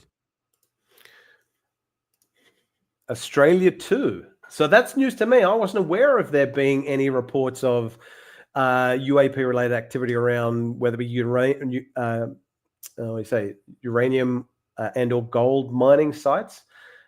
I've not come across that. I mean, I would probably defer to some of the great researchers that have done the legwork on cases in Australia, Bill Chalker and Keith Basterfield. But if anyone has any information on UAP-related activity around gold mining or uranium mining sites in Australia, I would be interested to learn a bit more about that. I found that to be, I learned something new there. I wasn't aware of that. So just an interesting, get these little tidbits every now and then from folks that, like Lue and Ross and others. Whenever I hear the word Australia get mentioned, it always pricks my ears up a little bit because I'm interested to learn more. So whilst we're on the Lue bandwagon, let's talk about another interview that Lue did recently on the Julian Dorey podcast, and he was specifically talking about ATIP. And I know ATIP, there's a lot of contention around, was Lue the director of ATIP? Wasn't he the director of ATIP? Was he a senior ranking member or officer of ATIP? What's the go? The waters have been muddied, unfortunately, since 2017 on was he or wasn't he ATIP? Did ATIP exist? Was it nothing but a nickname of ORSAP? It's all still very confusing. And so I got even more confused when I watched this interview of Lue Elizondo with Julian Dorey, and we'll talk about why after I play this first clip for you. So in this clip, Lue is talking about essentially ATIP. It's how it was its inception, basically. OSAP contract, it was for 5 years. So 8, 9, 10, 11, and 12. When that funding ran out, they needed more funding or the program went away. In this particular case, the program kind of went away, and what remained was ATIP, which we continued to run at the Office of the Secretary of Defense. And I ran that with my colleagues and I till about 2017, approximately late 2017. And so that's kind of the history of ATIP. So ATIP was this offshoot of ORSAP. That he's saying the ATIP program that Lue ran was an offshoot of ORSAP and had its own funding and was run out of the Office of the Secretary of Defense. Now, why I play that clip, I find it interesting because there is some conflicting information here. Because if we look at, this is where for me, I mean, I think details matter. I know a lot of people will poo-poo and say it doesn't really matter if ATIP was a real was a program or if it was an informal, an informal or an unofficial initiative that Lue was undertaking. Well, I think details matter in the scope of getting history right. So this is what Jay Stratton posted on his Twitter account on the 6th of December of last year. Now it's a little bit hard to see, so I'll just highlight for you one part of it. And this says this in this second last paragraph. This is talking about the commendation that the UAP task force received, the good work that it received from the director of the National Intelligence. It says this commendation that we've received and the achievements of the UAPTF are also a reflection of the progress made by those I worked with to investigate UAP for nearly 2 decades at the at the Defense Intelligence Agency and Naval Intelligence. And then he has in brackets ORSAP and ATIP. Now, if he was referring to ATIP as the moniker, the nickname for ORSAP, one would think he would put ORSAP/ATIP, but he's put ORSAP and ATIP. So I take that as meaning, the way I've read this, is that ORSAP was within the holdings, was within the remit of the Defense Intelligence Agency, the DIA, and ATIP was within the remit of Naval Intelligence. Now, Lue has said that ATIP was with the Office of the Secretary of Defense, the OUSDI, Office Under Secretary for Defense for Intelligence. So again, the waters are really muddied here as to where did ATIP live? Was it within the Naval Intelligence? Is that where was Jay Stratton the director and he created it and he was running it, and maybe Lue had some tangential affiliation or association, or was it an initiative that Lue ran and he was the head of, as he's claimed he was the director of, and ran it out of the of OUSDI? So again, it's just incredibly confusing, and the waters couldn't be more muddy on trying to get a clear picture of what is true and what's not true. And hopefully we get some good information that can kind of, put it into perspective, greater perspective for us when Jay Stratton's book comes out. But this is what I found really interesting. The next comments from Lue in this interview that he did with Julian Dorey. Let me play it for you now. And take note of the specific question that, to his credit, that Julian Dorey asks Lue Elizondo. Honorable man. He has done great things for his nation, very good things for his nation. I personally witnessed his work ethic. He was very, very good both in ATIP and OSAP. What was his role? In which specifically? Remember, he became the UAP task force director. So after ATIP, he fleeted up and became the UAP task force director, which, by the way, did some really good stuff. I mean, really, really good stuff that hopefully he'll talk about in his book. But within ATIP, what was he doing? He was one of the founders of OSAP, believe it or not, him and Lakatsky. Him and Lakatsky and a few others. And Bigelow. Lakatsky's the guy that brought you in, right? Yes. Well, actually, it was, believe it or not, it was Jay and another person, and Lakatsky was the director at the time of OSAP. Okay. So Jay was he was one of the guys who actually built OSAP. So he deserves a tremendous amount of credit for that. Folks like Bigelow and folks like Eric Davis, Hal Puthoff. I mean, just absolute giants in our world. I don't know. I mean, bring some in here and ask them. I don't know. I can't answer for them. I can tell you folks like Chris Mellon also did a tremendous amount of work behind the scenes.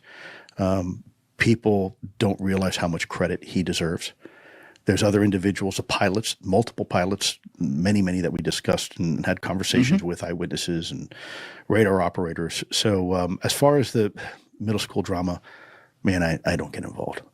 It's not helpful, and all it does is create a distraction.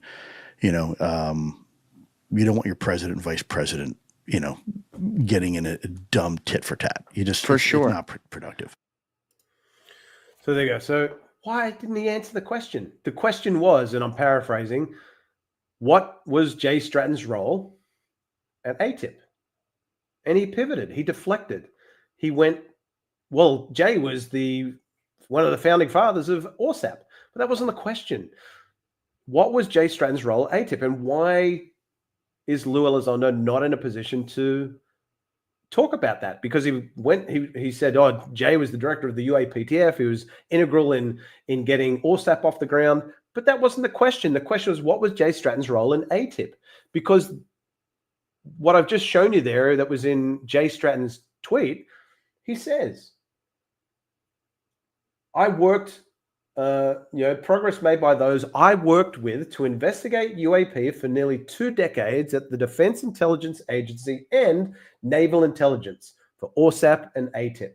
Together, we have brought much needed attention to a profoundly important topic. So, again, the waters are so freaking muddy, and it's just so frustrating that you can't get a straight answer. Why can't Lue talk about what Jay Stratton's responsibilities were at ATIP? Because clearly he had some form of involvement at ATIP. He said that. He said that as much in his post on X. But Elizondo won't address it.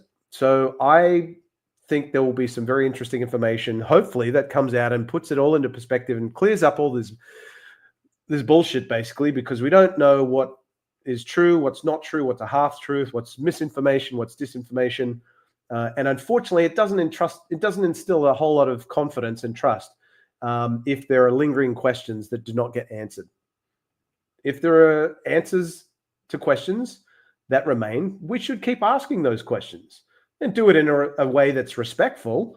But you should still always feel comfortable and within your right to ask people questions if they make a claim.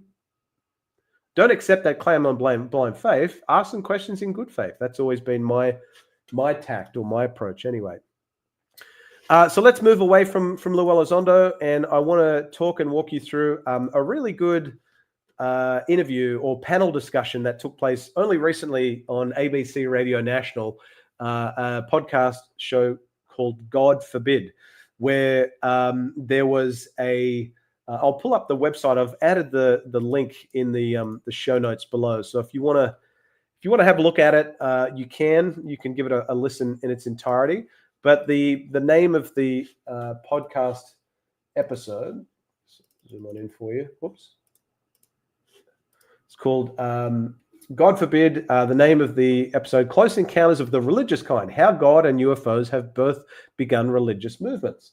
And so it's presented by James Carlton, and the guest that he has on the panel discussion is Australian veteran researcher Bill Chalker, who I have the greatest of respect for, UFO researcher, contributing editor for the International UFO Reporter, author of Hair of the Alien and the Oz Files, the Australian UFO Story, Reverend Dr. Tim Jenkins, reader in Anthropology and Religion, Divinity Faculty, University of Cambridge, author of Images of Elsewhere, and Dr. Diana Walsh-Pasolka, Professor of Religious Studies, University of North Carolina in Wilmington, specializing in UFO, UAP religions, and author of American Cosmic and Encounters on the topic, obviously.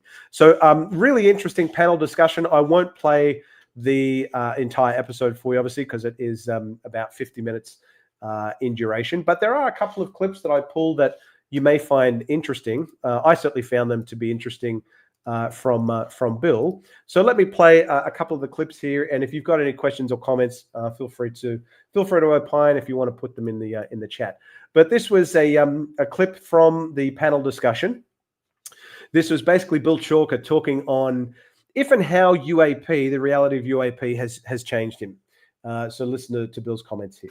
Well, Bill Chalker, would you say your life is unrecognizable from what it would be without unidentified aerial phenomena?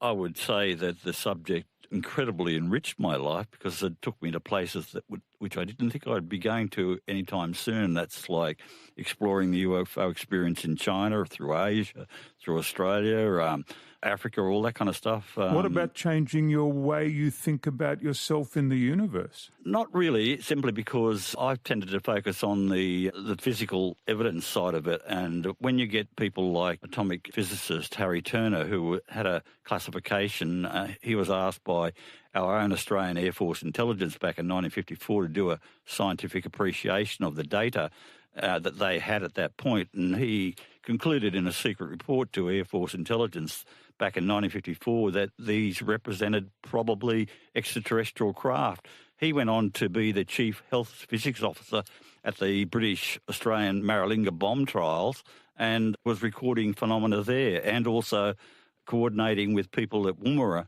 as well, the big test site for the British Australian rocket experiments. And, it was extraordinary events. It was one of the most compelling cases, radar visual cases at Woomera that involved objects going faster than over 2,000 miles per hour.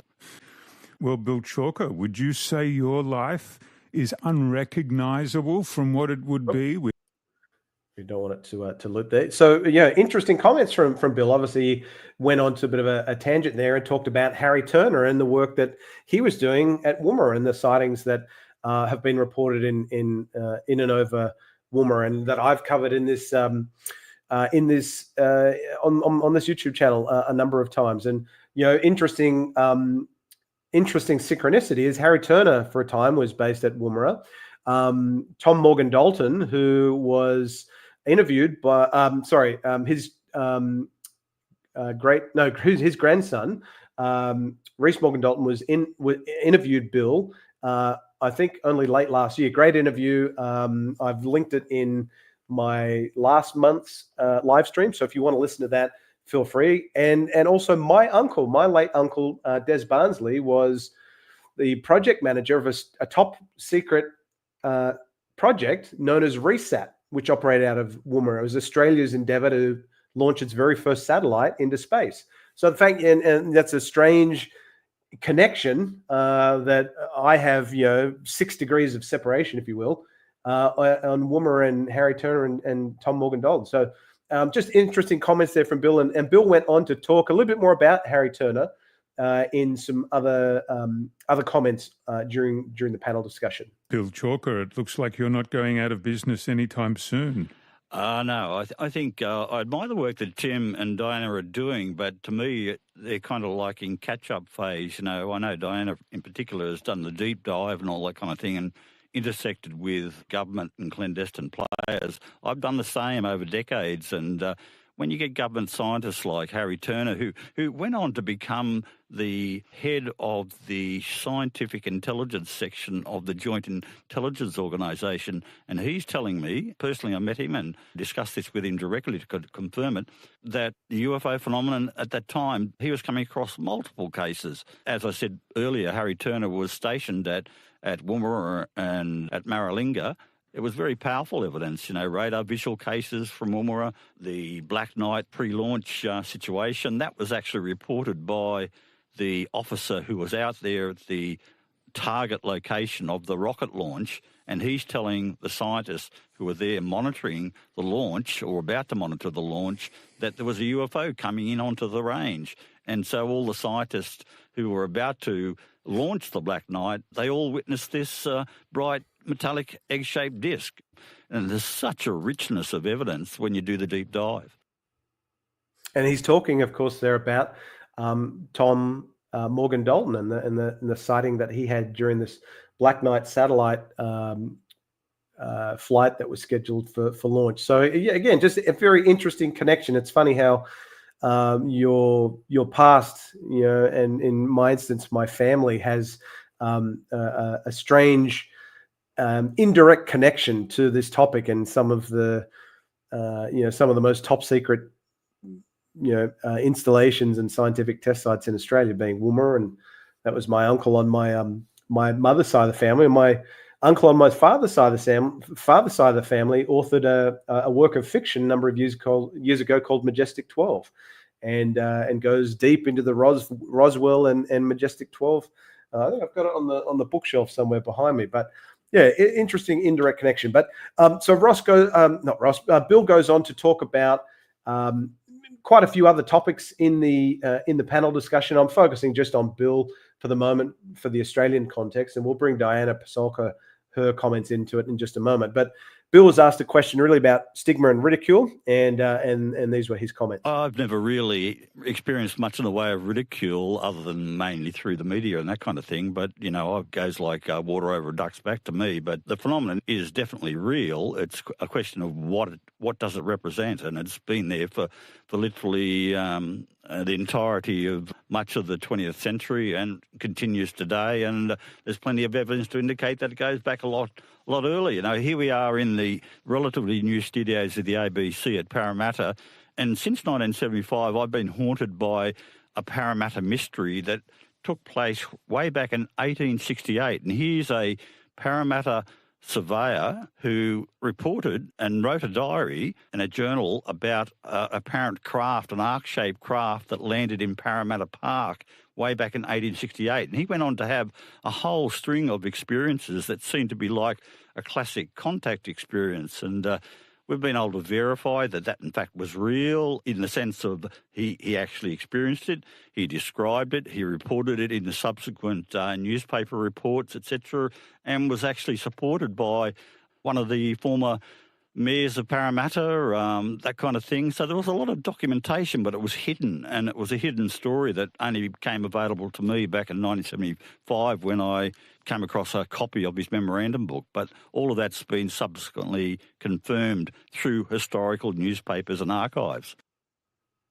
I wasn't familiar with that case, and so I certainly learned something new from that panel discussion with Bill. And it's good to know that he just kind of doesn't let stigma and ridicule bother him. I think he's been in the game for too long, and as a scientist who relies on data and follow the facts wherever they lead and follow the data wherever it leads, it's good that ridicule and stigma doesn't faze Bill, and hopefully more of us can take that kind of approach.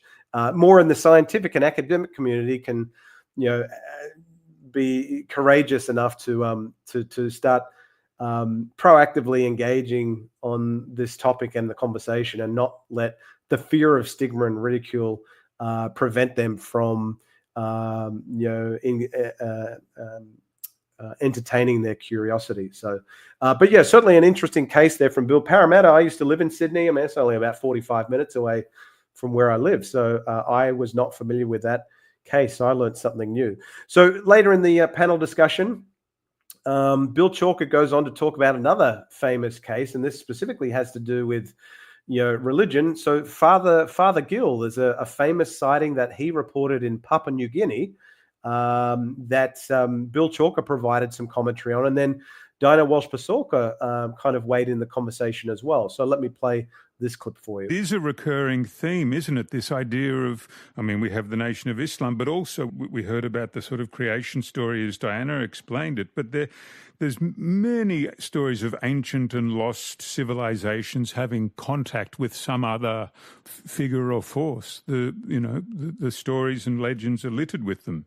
Yeah, there certainly is. Just on the American Muslim religious belief system, I think it was called the mother plane rather than the mothership, but it nevertheless is a extraordinarily interesting kind of belief system. But I'd rather perhaps push this back to an example of back in 1959 and 1960, over 2 years, there were two members of the Anglican Church. In 1959, Father Gill, who was running a mission in Papua New Guinea, which at that time was a territory of Australia, and also the Reverend Browning down at Cressy in Tasmania.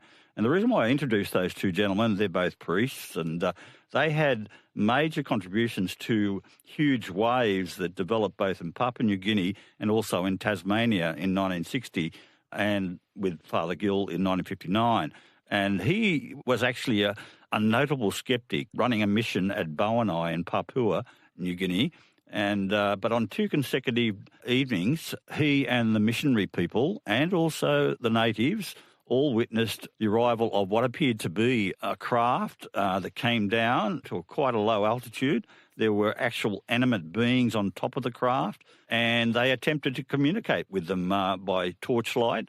When they did that, it seemed to come closer, and Father Gill waved at the beings on top. It appeared that one waved back, and he concluded initially that maybe this was some bizarre craft that the Americans had manufactured, but clearly way beyond any technology that was available back then. And the same went with Reverend Browning the following year. Indeed, the RAAF started to think that there was a conspiracy of the Anglican Church to throw flying saucer belief on the masses. But, the Father Gill sighting in particular is one of the most famous cases of multiple witnessed observation of beings in conjunction with a craft. And a lot of people try to dispose of it as a form of cargo cult, but there was no evidence that there was a cargo cult operating in the Bowenai region at that time. So Father Gill, I met him and stayed in contact with him for decades, and his kind of understanding of this sort of evolved, but eventually in his latter days, he asked me that he'd been invited to a UFO conference in Brisbane, and the only reason that he thought he might go was that his daughter lived up there, and he wanted to know whether it was worthwhile going. And I said, look, Bill, if you go, I'll go. And in the end, he did go, and it was his last lecture, and in that he actually pondered the whole evolution of his belief system about what he saw back in 1959, and basically he did full circle and came back to the belief that they were a form of angels or something of that nature. To him, it clearly wasn't something from American manufacturer or a craft made by man. Diana, that's interesting, isn't it? This priest saw at least something that he believed to be true. We take him as sincere in his belief, and yet his conclusion was one that came through a prism of his pre-existing thinking. He was an Anglican priest who concluded it was an angel. Yeah, I absolutely love this case, and I'm familiar with it. And I learned something here tonight was his lecture where he comes back and reframes his own religiosity, really. I think this is such a beautiful case. And I think that, what we learned here about it is also really amazing. It does confirm the idea that I have, which is that when people who are religious have these experiences, at first they're challenged by these, different. Basically, they're looking at something they've never seen before, and that's really weird, okay? And then how do they square this with their own, what they were taught and what they believe? And what happens is they go through a period of reassessment. And oftentimes what they do is then they look through, say they're Christian, they look through the Bible and they start to reinterpret what they are seeing now as angelic or, sadly, in some cases, demonic. So, and that's interestingly true of, perhaps Chris Bledsoe and Tim Taylor. We know that Tim Taylor, after he, from what I understand, that Diana Pasulka said that, once Tim Taylor accompanied her to the Vatican, and he really had a moment there, a coming of coming of age moment where he completely converted to Catholicism. So he, went from being non-religious to fully religious. So and it's a very famous case that Bill talks about there, and it was interesting to note that Diana wasn't learned something new from what Bill had to offer in that conversation, because I didn't know that either. So these are the kind of discussions that are great when you can have folks that have been researching the topic for so long and they learn something new, or they can they can potentially give them something else to think about, which can add to their what it is that they bring to the conversation. So just interesting commentary there from Bill and Diana. And Diana goes on in this next clip to talk about the implications of, well, what if it is discovered that extraterrestrial life is a reality? What would the implications of that be on God and religion? And then Bill Chalker weighs in towards the back end of this clip. So let me now play this one for you. Finding intelligent life in the universe, is it good news or bad news for God, if he or she exists? Would it make God more inspiring or redundant?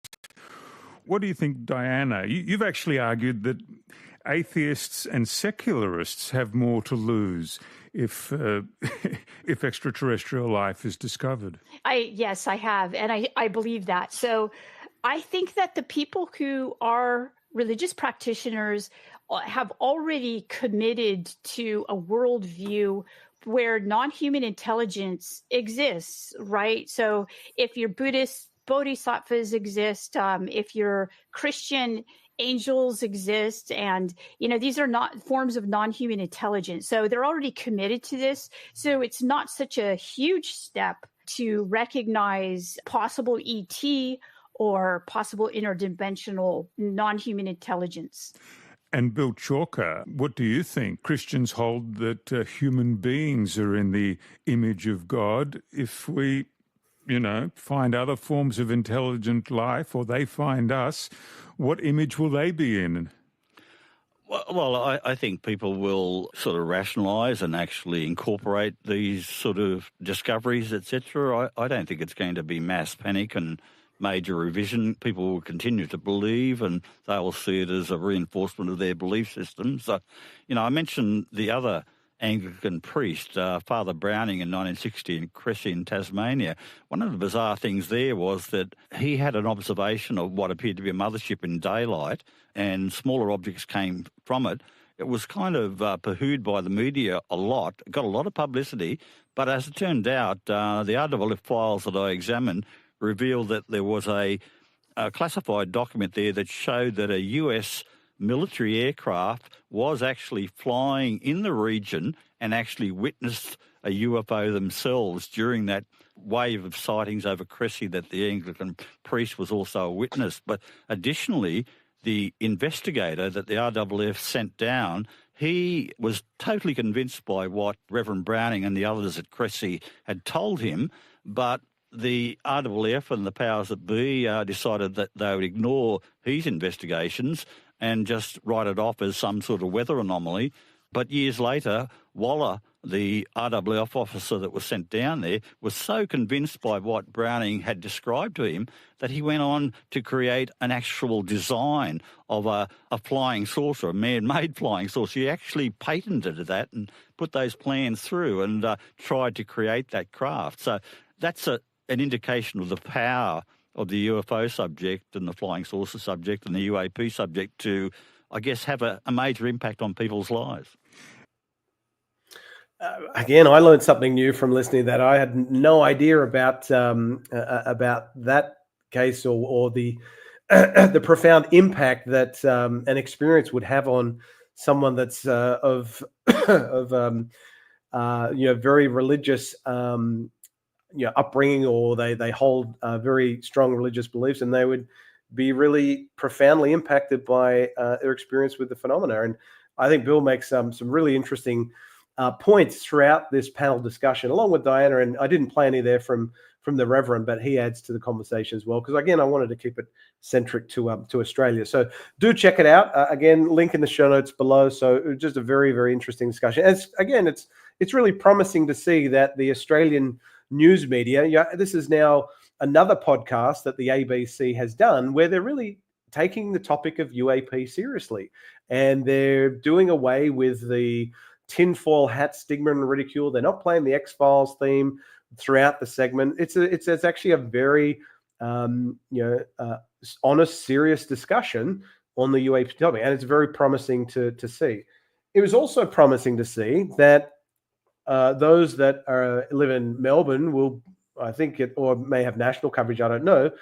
Christian O'Connell, he recently had an interview. He had a discussion on his show, the Christian O'Connell Show, with a primary witness from the Westall flying saucer incident.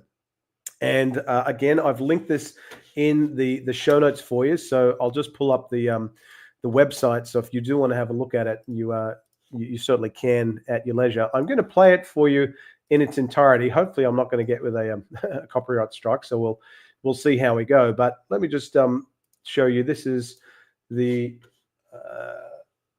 from the Christian O'Connell Show. Calls the episode, it's a mini episode, Alien Exclusive. It was the 13th of February. Hear everything you need to know about Australia's most notorious UAP sighting, the 1966 Westall UFO, from an eyewitness. Now, you're probably wondering, well, who is that eyewitness? Well, it's none other than, if I just show you on screen here, it's none other than Joy Clarke, who was 12 and a half, or at the time, Joy Tighe, who was 12 and a half years of age.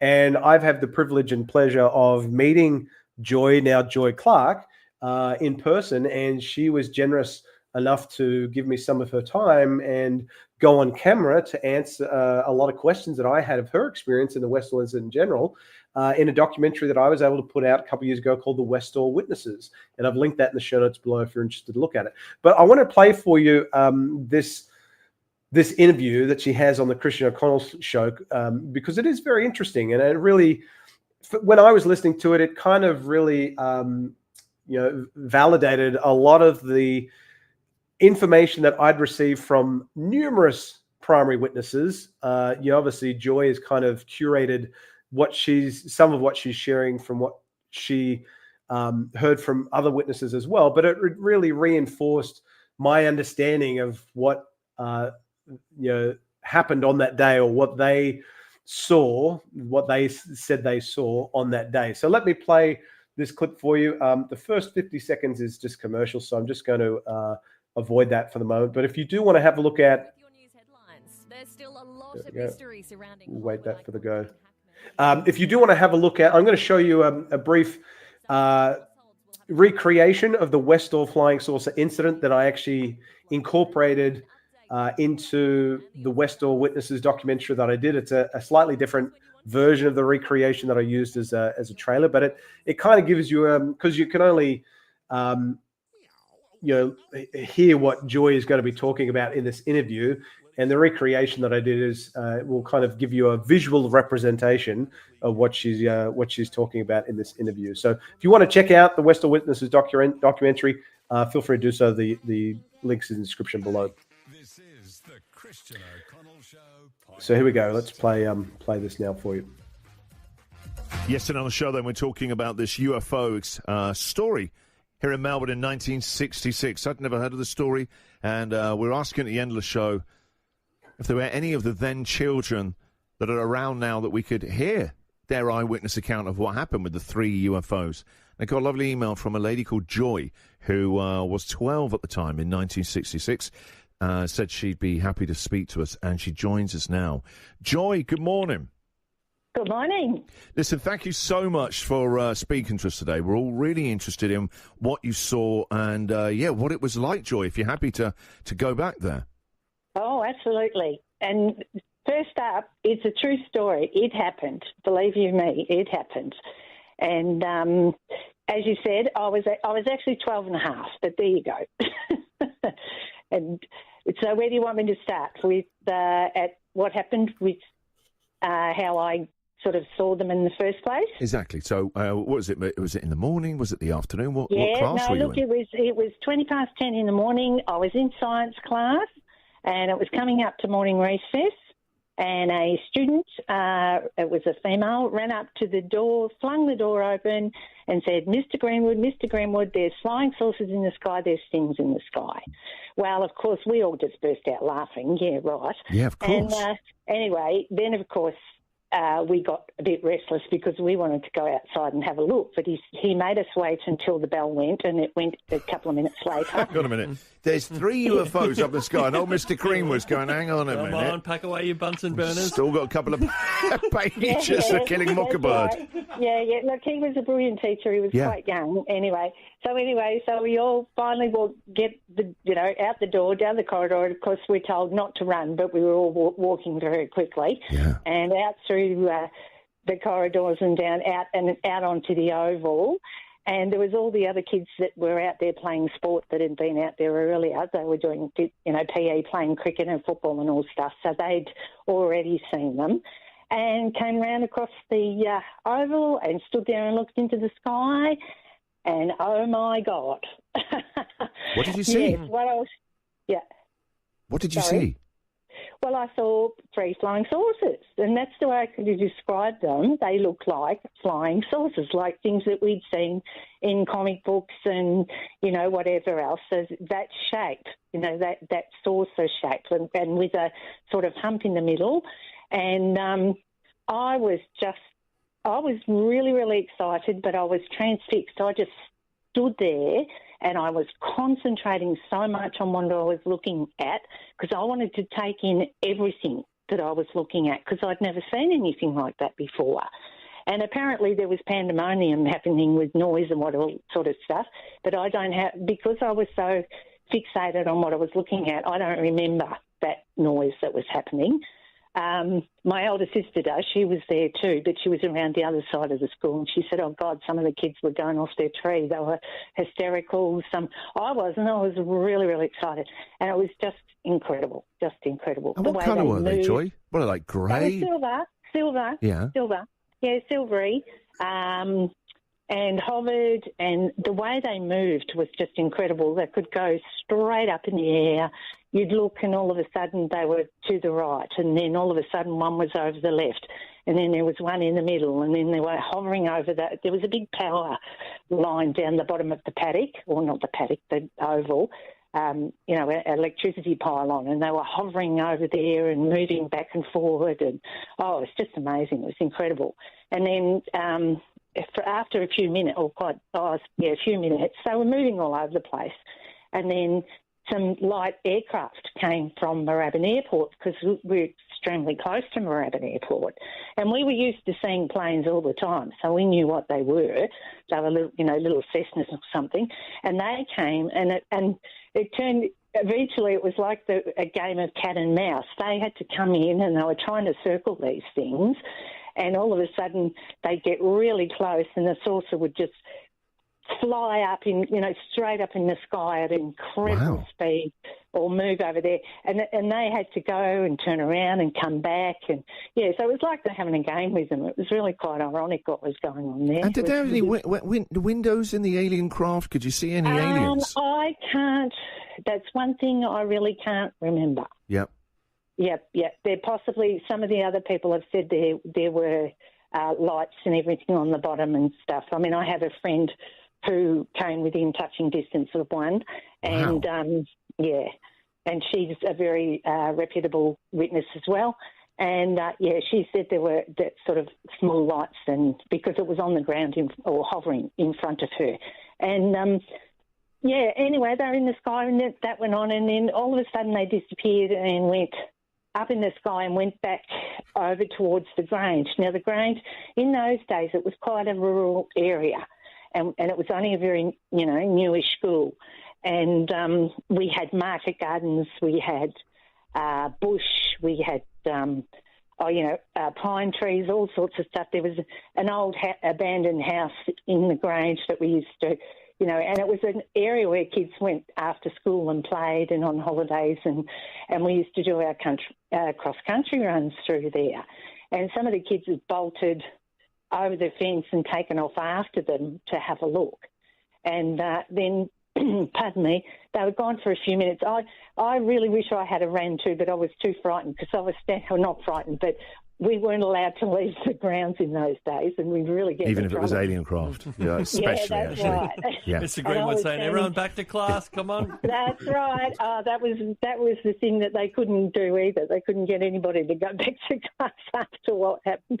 And then they came back in the sky, and they were back up in the sky for a while doing a bit of moving. And then it was like there's another friend that I still see after all these years, recalls that we thought one was bigger than the other, but we're thinking that was because it was closer to us, and the other two was sort of a little bit further back.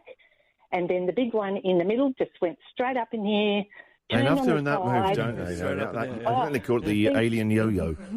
Yeah, it turned on the side, and as it turned on the side, the sun hit the bottom of the disc, and you got like a beam of light, and then just next minute, bang, they were gone. And they were gone. Incredible. And Joy, and then there are all these rumours that then sort of, people dressed in military outfits turned up. That's not rumours. That's not rumours. That's fact. I actually walked around to the other side of the school after they'd disappeared, and I was hanging. We had a pipe, fume pipe factory opposite us. Now, I was hanging over the fence right next to the caretaker's office when these jeeps pulled up, you see. And I thought, oh, that's a bit strange. Wonder what's going on here. And anyway, all of a sudden they pull up the back, the tarpaulin thing off the back, and out get these men in green uniforms. Thinking, that's interesting. That's Army. And there were a couple of them that were also in camouflage. Now, in 1966, and this is fact, Australian Army did not wear camouflage, but the Americans did. And there was some American soldiers that were stationed in Victoria Barracks in Melbourne at that stage. Anyway, they got out of the thing and they were writing. They had clipboards and they were writing and talking to each other. Then they jumped in the things and took off. Now, they obviously went down to the Grange, so they disappeared. Now, then in the course of the day, we had people that came that were in blue uniforms, which were Air Force. We had the Army people, a couple of Army people. There were men in black suits who questioned some of the kids in the principal's office. Yeah. There were police. There were fire brigades. Sounds like the village people there. Oh, yeah, this was going on. The traffic cop, the big chief. And in the meantime, the teachers were trying to get the kids back into school. Nobody's going back into school. No, forget it. You've seen 3 alien spacecraft. Yes, we know. We know what we saw. And anyway, and then, of course, we had an assembly with our principal trying to, get everybody to calm down and whatever else. Now, he stood in we had a quadrangle where we used to have our assemblies, and he was up on a sort of raised step stool, like a tandem, and he was there with the vice principal. Now, behind him was a long corridor that went from the front of the school to the office, and it was all glass. Now, all these people were standing in there watching and listening to what he was telling us. Now, he was telling us that we were all massively hysterical, that we hadn't seen anything, that we were not to talk about it. If we talked about it, we would get, there would be consequences. You do not speak to the media. You do not tell anybody. And you can trust 200 kids to keep their mouths shut. Yeah, of course you can. Yeah. And then that was okay. That was right. And then I actually got detention because I'd spoken. Channel 9 had rocked up at the front. Got detention for speaking to Channel 9. Yes, Channel 9 News had rocked up, and there was 5 of us standing at the front of the school and were being interviewed by the reporter. And a policeman walked up to me and put his hand on my left shoulder and said to me, "Now you stop talking and go back into school." And he turned his back on us and he pointed at at the film people and the reporter and said, "And you lot just go away." So. Incredible story, Joy, to have seen all that. And tell me this, Joy, over the years, you must have spoken to so many people about it. Do some people not believe you? Oh, of course. God, I got all the time. How drunk were you and what drugs were you on? Yeah. 12 and a half years old and back in the 60s. And, I mean, our principal was ex-army and he ruled with an iron fist. Absolutely. You were not allowed to leave those school grounds under any circumstances. So, of course, the kids that had jumped the fence and taken off, they got into trouble too. So, because it was coming up to Easter, though. It was coming up to Easter break, so we didn't get detention until we went back to school. Oh, right, that's how he did it. That's going to be my big question, actually. Yeah, but we were told, categorically that we were all, we hadn't seen anything. We just imagined that all this had, happened. Yeah, right. As I say to people, I don't have an issue what people think. I know what I saw. Yeah. All those other people know what they saw. And I always say to people, your opinion, you can have it. I don't have a problem with that. But I'll ask you one question. And they say, what's that? And I say, well, were you there? And they say, no. And I said, well, I was. End of story. I don't have to justify myself to anybody. It's an experience that I actually feel privileged to have experienced. It's put me in, I've met some really wonderful people, including yourself, over the years. Renewed old friendships. It's been, to me, was a bonus. Right. What a lovely way to see it all. Well, listen, Joy, thank you so much for agreeing to speak to us and taking us back there. It's an amazing eyewitness account you've got, Joy, and you told it so well. You really put us there back in 1966 and what it was all like. So thank you very much. Oh, you're welcome. As I said, there's so much, one day we might get the answer we want, and all we want is that verification and we know what we saw. And I'll tell you quickly, we have a reunion every year down at the Grange, and this year... is it at the Grange? Yeah. Yeah, it's still there. Part of it's still there. The playground in Westall, in Osborne Avenue in Westall, and we have we just go down and get together and have lunch, and we have people, we have witnesses. We have people that ask us questions. We sometimes get some new witnesses that come forward as well. And that's happening on the 6th of April this year, because usually we have it on the weekend closest to the day. So actually this year it is happening on the Saturday. It's a Sunday. It's a Sunday. So, All right, gotcha. It's a Sunday, isn't it? Because the 7th's on the Monday, yeah. All right. Yeah. Well, I might come along, actually, Joy. Yeah, we'll do. Look, I might pretend to be a new witness to start making up lies. And what about the bears that got out? Do you remember that? I thought you were saying pretend to be an alien, come in a green Martian suit. That's one thing that none of us have ever said that we saw aliens. We definitely saw craft, but none of it. But something had to be controlling them, so there is no doubt about that. 100%. Joy, thank you very much for chatting to us. Enjoy your day. You're welcome. Thank you very much.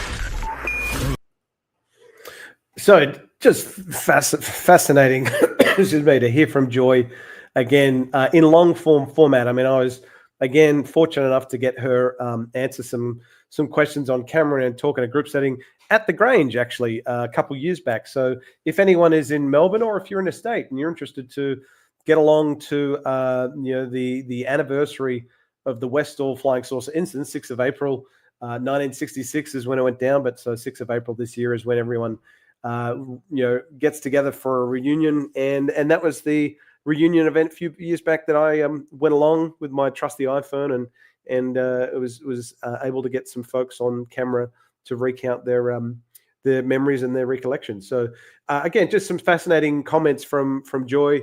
If you want to listen to that again, you can. But what I've basically done is, because you can only really go off the visual, I should say the audio and not the visual, I thought it might be of value to maybe just share with you a recreation that I did on the Westall flying saucer incident. So it kind of puts into perspective for you what Joy was saying there with, you can match the audio with some visuals. Again, this is a complete recreation. It's not I'm not saying it's factual. It's just to give you, as a companion piece, some visuals as to the supporting commentary that Joy just provided. So here you go. Westall High School, Wednesday the 6th of April, 1966. What starts out as an ordinary second last day of term quickly transforms into an extraordinary event. At approximately 10:15 a.m., while participating in their morning PE class, a number of students are left dazed and confused at the sight of a strange object hovering in the sky over the southern end of the school. Its shape, that of a classic flying saucer. Moments later, a science class filled with students attend of their teacher's lesson is interrupted unexpectedly with a stunning revelation. Mr. Greenwood, there's a flying saucer. Huh? A chaotic commotion quickly ensues. The ringing of the school recess bell at 10:20 a.m. leads to a mass exodus of unruly students onto the sports oval outside. There, several hundred students are left in shock and awe as the flying saucer finds their gaze. Some students remain calm and curious. Most do not. Science teacher Andrew Greenwood witnesses the flying saucer from the sports oval for the first time as 5 light aircraft are seen rapidly approaching the silvery gray flying saucer in what many would later describe as a game of cat and mouse. A small number of fearless students race towards the school's boundary fence in pursuit of the flying saucer as it takes off in a southerly approach to a densely populated wooded area known as the Grange. Moments later, a worker going about his morning rounds of harvesting carrots in the adjacent market garden is confronted by the unknown object. It hovers effortlessly above the tree line and emits no sound. The flying saucer begins to disappear from the market gardener's line of sight as it descends in an arc towards the southeastern corner of the Grange. Suddenly, a high school girl that gave lead chase towards the Grange discovers the flying saucer on the ground, or hovering just above it. Just as soon as she begins her cautious approach, the flying saucer instantaneously accelerates to the sky above. It's gone, all that remains of its presence, a perfectly symmetrical imprint in the flattened grass. Join the Unexplained Rundown and embark on a journey in search of the Westall witnesses.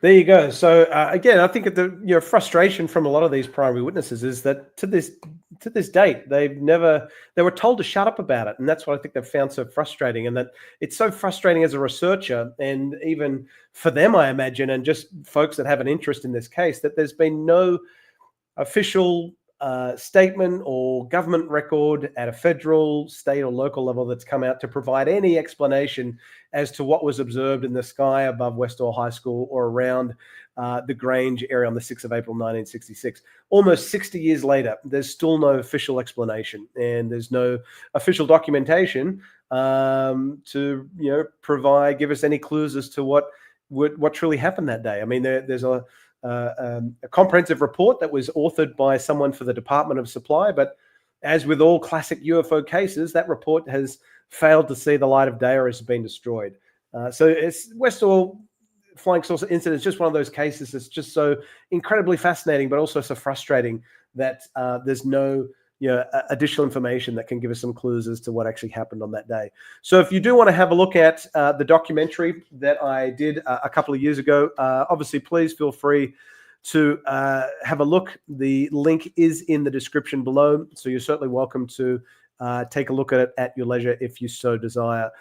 As we kind of wrap things up, I do have a mission of getting under the 3 hours, and I'm starting to fade a little bit with the drugs need to kick in soon to get me through my recovery. But let's talk about Chris Bledsoe. He was recently on the Area 52 podcast with Chris Ramsey, and he, again, reiterated his claim that he had been engaged by a representative from the Australian Department of Defence. This is now probably I would say the 5th time that Chris Bledsoe in the last 2 years has talked about his experiences and engagement from someone from the AU DOD. So let me play this clip for you.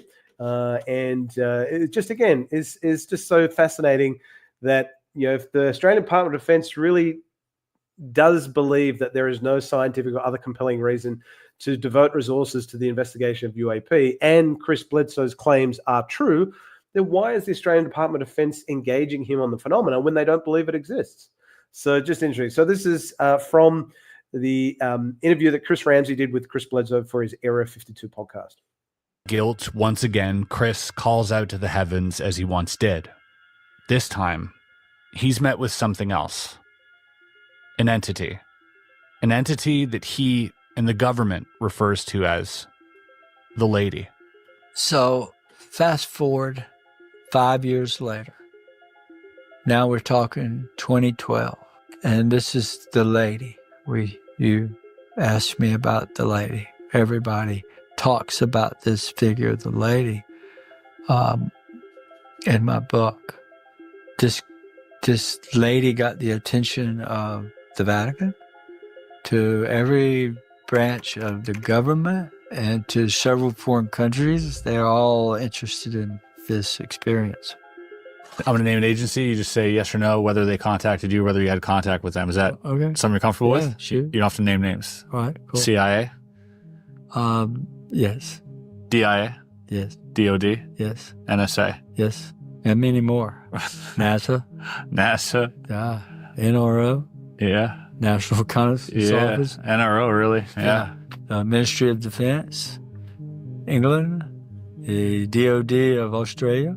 These are all people who have at one point or another either reached out or come here directly. Yep.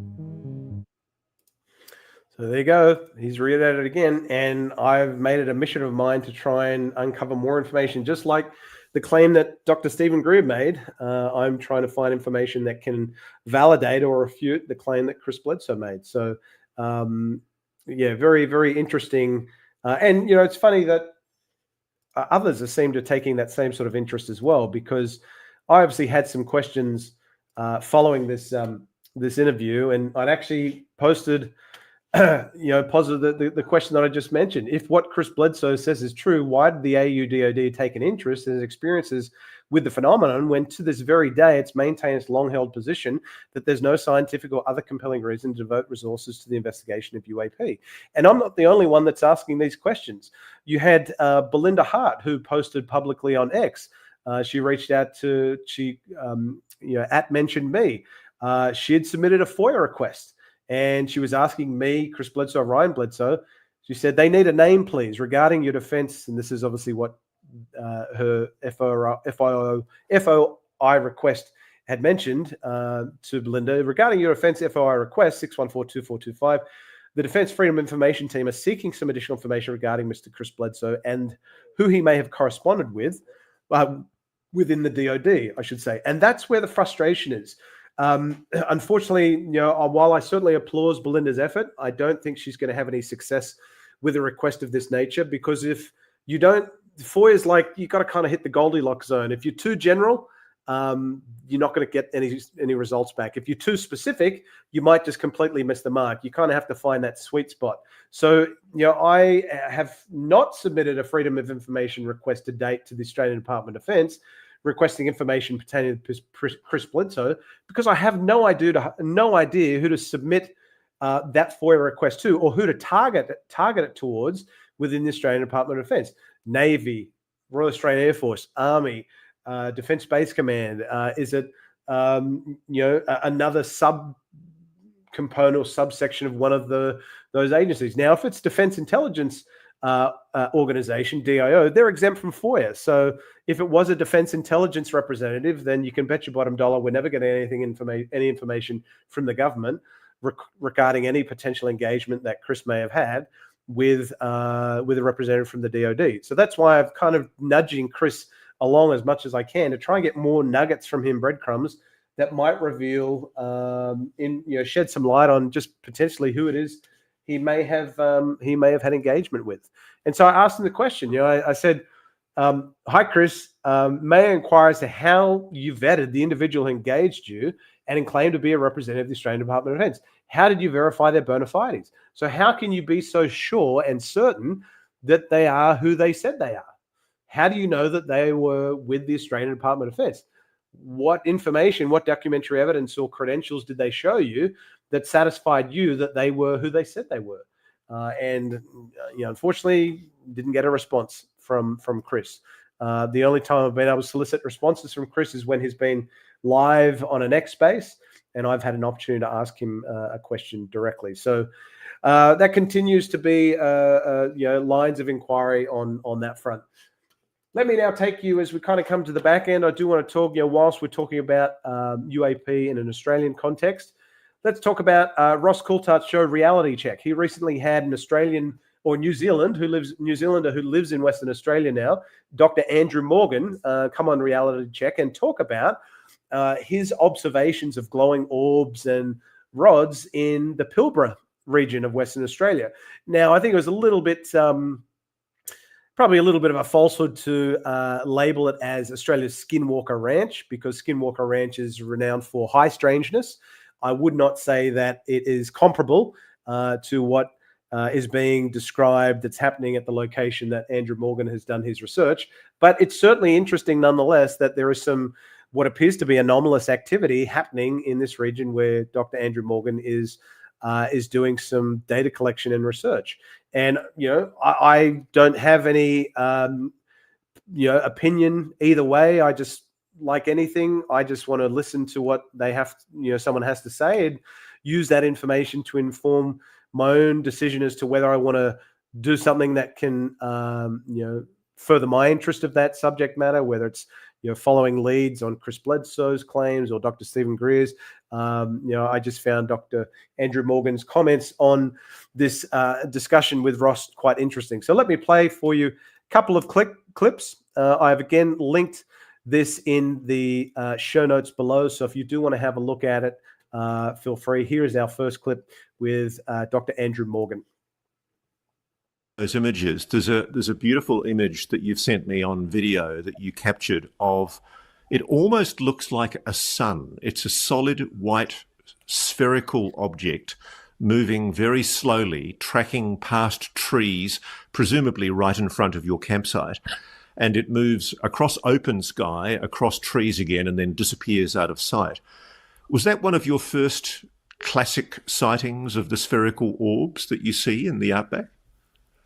Yes, that was before I developed all the field methodology to apply the scientific method. I was just scanning, and that was one of the first ones I saw that came right past me where I was filming on my first trip with those digital binoculars, and that's what inspired me to get other gear. So I went and got an electromagnetic field intensity meter, a Geiger counter, and another gear, and you'll probably talk about this soon, but I got in contact with someone I could trust to talk about how we developed the methodology in the field to collect reliable and repeatable data and have a data-driven program of research up there.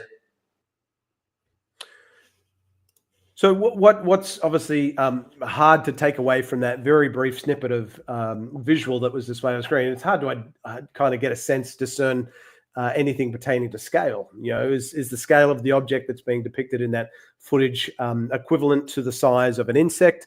If it was exhibiting the same sort of flight pattern, or would it look that same sort of way if it was the same sort of scale captured on camera? Or is it significantly larger? We don't know from that interview anyway. But a lot of people on X kind of came out and said, "Oh, I can't believe Ross is covering bugs on Reality Check. Why is News Nation now just presenting bugs as UAP?" Well, to Dr. Andrew Morgan's credit, he's just capturing data. He hasn't reached that conclusion.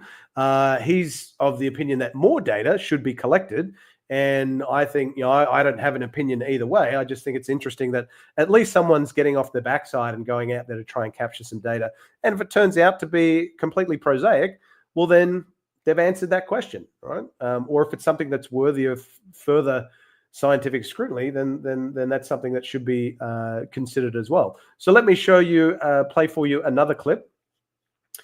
This is Dr. Andrew Morgan, again, on with Ross Coulthart on Reality Check.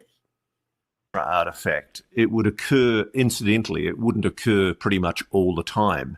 How often are you seeing these objects that you call orbs and rods? Every time we go to the same site and do the same standard pattern of data collection, the intensity and the numbers of them might vary, but they're always at that site. We think, talking to Dr. Tyson, that it's connected to some sort of temporal or interdimensional anomaly at the site as well. So, but to measure that, we need more gear. I mean, we've looked at electromagnetic field intensity. We've made correlations between the manifestation and the EM intensity. So again, they're collecting data and they're documenting their findings. And Dr. Andrew Morgan has put his findings in some papers, and he's continuing to try and source better equipment that can provide better data. So it's only a good thing when someone tries to capture data. And again, if it turns out to be prosaic, well, then good on him for at least proving that it's prosaic rather than just jumping to a conclusion without any evidence. Because people are so quick to say, it's just a bug, or it's just a weather balloon. All right, we'll prove that it is. So, so here is another clip from Dr. Andrew Morgan on with Ross Coulthart on Reality Check. Go into the detail of the orbs and rods. You've written, you and Brian, a fascinating paper that, in my view, presents pretty compelling evidence that you're seeing something that is actually intelligent and responding to you. Can you explain why you think these orbs and rods are intelligently responding to you? Yeah, because we've got a huge archive of video footage and done extensive analysis and frame-by-frame analysis and video clip analysis in a radial manner around the cardinal directions. And we found that they demonstrated object avoidance. So that's whether that was an obstacle, they would turn on a dime, instantaneous acceleration as well. So some of the 5 observables. Camera recognition or being filmed in infrared, they would come into the field of view and then turn and try and move out of it pretty quickly as well. So just some interesting clips there. I do encourage you to watch the interview in its entirety. It's linked in the show notes below. Again, I found it interesting. It's not certainly in my wheelhouse, but I look forward to seeing what Dr. Andrew Morgan, what additional data he's able to come up with if he's able to procure and source better equipment that's going to assist with data collection. So you can only applaud one's efforts for taking it upon themselves to try and collect data. So whilst we're kind of staying on Ross, Ross recently mentioned something in another episode of Reality Check. He was taking some questions from the audience, and I always just find it interesting when Ross shares some tidbits as it pertains to this topic and UAP. So this is from a recent Reality Check Q&A session with Ross. YouTube is asking, what is happening at the USA Pine Gap base in Australia? Are they connected? And this is based off your last Reality Check episode. Okay, so for people who don't know, there's a facility in Australia called the Joint Facility Pine Gap, and it's allegedly jointly operated by both the United States and Australia. Although I'm told by people who work there, who are Australian and indeed Americans, that there is a room that is only entered by Americans. It's a base that's been the subject of great controversy since it was built about, 40, 50 years ago. And it was originally built for the purpose of providing a secure location where the downlinks from satellites monitoring ballistic launches by Russia, China, and North Korea could be observed and downloaded to a land facility without them being intercepted by anyone. And the cool thing about Pine Gap is that it's in a location in the middle of central Australia near Alice Springs, near Uluru, otherwise known as Ayers Rock. And basically, if you're a Russian or a Chinese driving around in a car, you're very likely to be stopped because they're very, very strict and intense about security. I've made no secret of the fact that I have sources who've told me about Pine Gap, and they've told me that there have been anomalous phenomena filmed or videoed in and around that location and reported internally. It appears that because it's part of essentially America's strategic nuclear defense, it provides early warning of nuclear launches and ballistic launches. It's something that the phenomenon, whatever it is, has taken a close interest in. I've even had descriptions from people of orbs floating through the facility while security people are running around trying desperately to monitor and stop whatever it is. Is there something dark and evil going on at Pine Gap? I am assured by people who've actually been on inspections of Pine Gap officially for the American government that there are not subterranean facilities that are concealing some dark, evil program where we're colluding with aliens. But if anybody can provide me with such evidence, I'd be happy to see it. So there you go. So the Y-Files covered Pine Gap not too long ago. An episode they did. They were talking about the remote viewing that Joe McMoneagle or McGonigal, can never get his surname right, did, where to the northwest of Pine Gap there's a place called Mount Zeal, and apparently this renowned remote viewer, this Joe McGonigal guy, remote viewed an alien base, an extraterrestrial base within Mount Zeal. Now, that how do you even verify something like that? But there have been stories above and beyond that. There have been reports of anomalous activity happening in and around Pine Gap. And Ross does mention that repeatedly in his book, In Plain Sight. And he's had people that won't go officially on the record, but off the record, current and former members of the Defence Force Services that are telling him there are things that are happening in and around Pine Gap that we can't explain. So Pine Gap's just a fascinating place. And one of the questions that I've always had is, because it's jointly operated and you've got the US, CIA, NSA, you've got US Department of Defense, and you've got Australian Defence Force assets there as well. If all of this raw data is being collected from satellites and filtered down to Pine Gap, if any UAP related data is being captured and pulled into the Pine Gap facility, do Australian Defence Force representatives have access to any of that data in either raw or sanitized format, or are they locked out of it altogether before it's relayed to the Space Force bases in the US? So just a very interesting and intriguing place, Pine Gap. It still kind of is shrouded in mystery to this day. And I don't think many people within the Australian government even know what goes on there. So interesting place. Obviously wanted to kind of come to the, excuse me, folks, the back end of this session, this live stream today. I know that your time is precious, so I will get us out of here within the next 20 minutes. Just a couple of FOIA updates I wanted to share. I had, we know that ARO has been very, very lackluster in its efforts to utilize its social media channel, its X account. So I had submitted a email to Sue Goff. This is back on February of last year, requesting comment on ARO's communication strategy. I said, "Hi, Sue. Hope this email finds you well. In his recent op-ed in Scientific American, former ARO director Dr. Sean Kirkpatrick stated the following: I can assure you, as its former director, that ARO is unwaveringly committed to harnessing science and technology to bring unprecedented clarity to these fascinating, important, stubborn mysteries, and to do so with maximum transparency. As ARO's commitment to," and then I went on to say, "as ARO's commitment to maximum transparency is not reflected in its official media engagement to date," and I provided some posts in my email, "could you or ARO's leadership kindly comment on the reason for ARO's lack of social media engagement to date and failure to uphold its commitment to provide updates and information relative to its examinations of UAP across space, air, and maritime domains?" And this was just, welcome. This was, when was this? This was their first post on the 21st of January, 2022.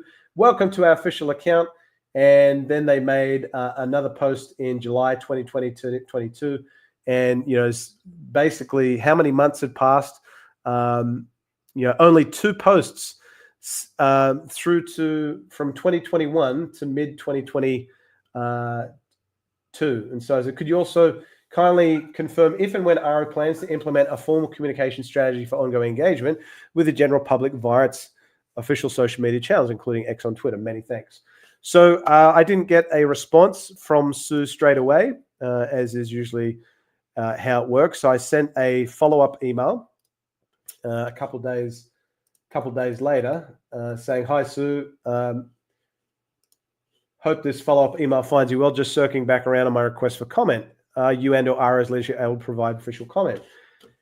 And to that, I did receive a response. So it was short and sweet. And this is the response that I got from spokesperson Sue Goff. A couple of days later, Grant, working on a comment for you. Regards, Sue Goff, Defence Press Operations. Now, do you think I ever heard back after that point? None and Buckley's.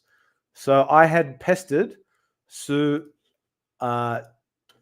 on multiple occasions after that. So, going back to, let's say, where was the working on a comment from you? That was the 16th of February. I sent a follow-up on the 16th. Thank you, Sue. I look forward to further comments from you. 22nd of February, just circling back around to see if we're able to secure a comment. 27th February, do you happen to have an update? 1st of March, circling back around to see if you got an update, Sue. 5th of March, do you have any updates? 8th of March, do you have an ETA on a comment from ARO? 9th of March, going into a bit more detail, following the release of ARO's report on the historic record of US government involvement on UAP, Volume 1, earlier today, could you kindly provide comment or response to the following additional question? Given all of ARO's operational and reporting milestones between July 2022 and March 2024, why did ARO not utilize its official X account to provide updates and information to the general public during this window? Your response to this and my previous questions will be appreciated. 13th of March, could you kindly provide an update? 15th of March, hope this email follow-up finds you well. Are you able to provide a formal comment from ARO in response to the following question? Again, given all of ARO's operational reporting milestones between July 22 and March 2024, why did ARO not utilize its official X social media account to provide updates, information to the general public during this window? Your response will be appreciated. March 28th, nothing again. 24th of March, nothing again. And that's where I left it. So, completely inadequate and disappointing that Sue is the spokesperson. She's not even bothering to provide a comment that she promised that she would try and solicit from ARO. So I thought, bugger it. You know what? I'm going to send a FOIA request to see if you actually bothered to follow up with ARO and solicit comment. So I requested a FOIA request. Or I submitted a FOIA request, I should say. When was this? On March the 25th of last year. Kindly asking, I request a copy of ARO's current communication strategy policy document or equivalent. 2, a copy of ARO's current social media policy document or equivalent. 3, a copy of all emails, including supporting file attachments sent from to ARO personnel that relate to ARO's official X Twitter account handle at DOD_ARO between 1 February and 25th March 2024. The specific dates that I had engaged Sue Goff. And I got a response. This was only last week on the 17th of February saying this.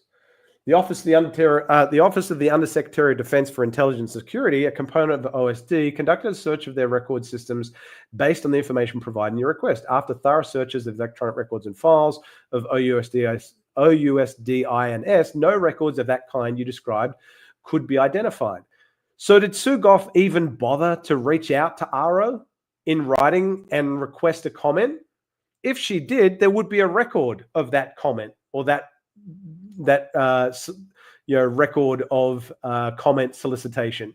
So I have a suspicion that she didn't even do her frickin' job and respond to inquiries made by members of the general public, which is her job, to respond to inquiries that pertain to UAP and ARO. And the fact that there are no records tells me that she didn't even do what she said she was going to ask. She's not even doing a job when she gets an inquiry, because I suspect the response that would have come back from ARO would have led to embarrassment from ARO, the fact that it hadn't got off its ass and used its social media account at all, or only 2 times in a period of basically 2 years. So, frustrating that Sugoff is very lackluster in her engagement when she gets challenging questions thrown her way. But, some will say, why would you expect anything else, really?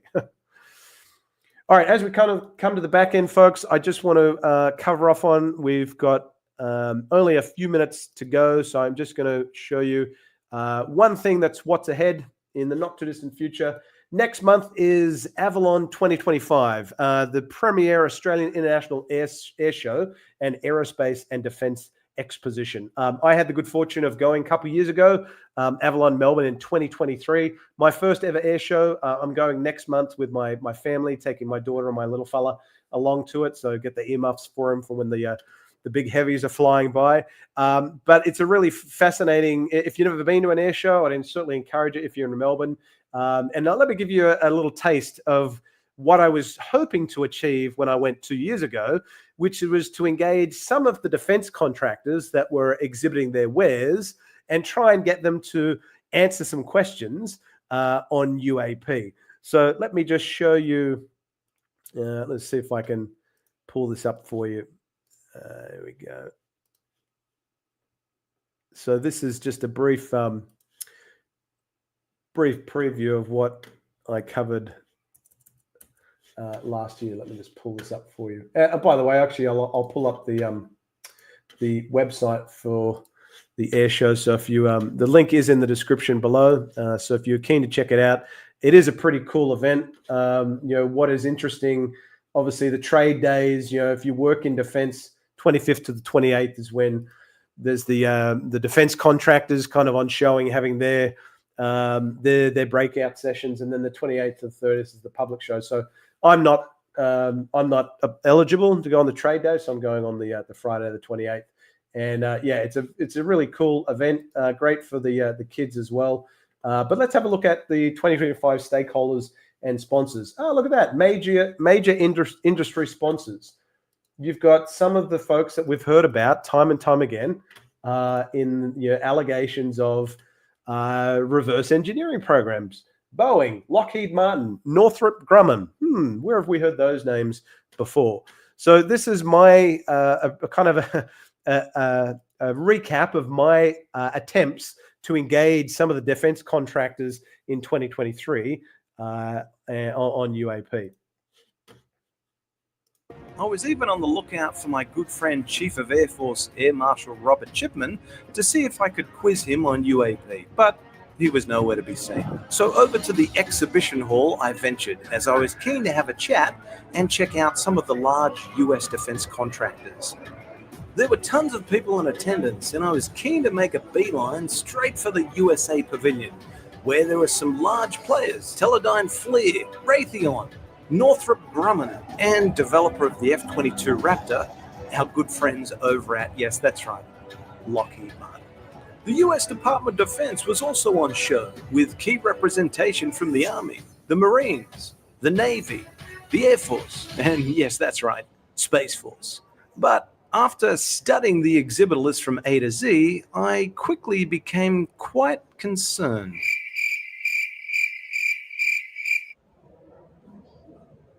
Where the hell is everyone? Came to talk about UAP.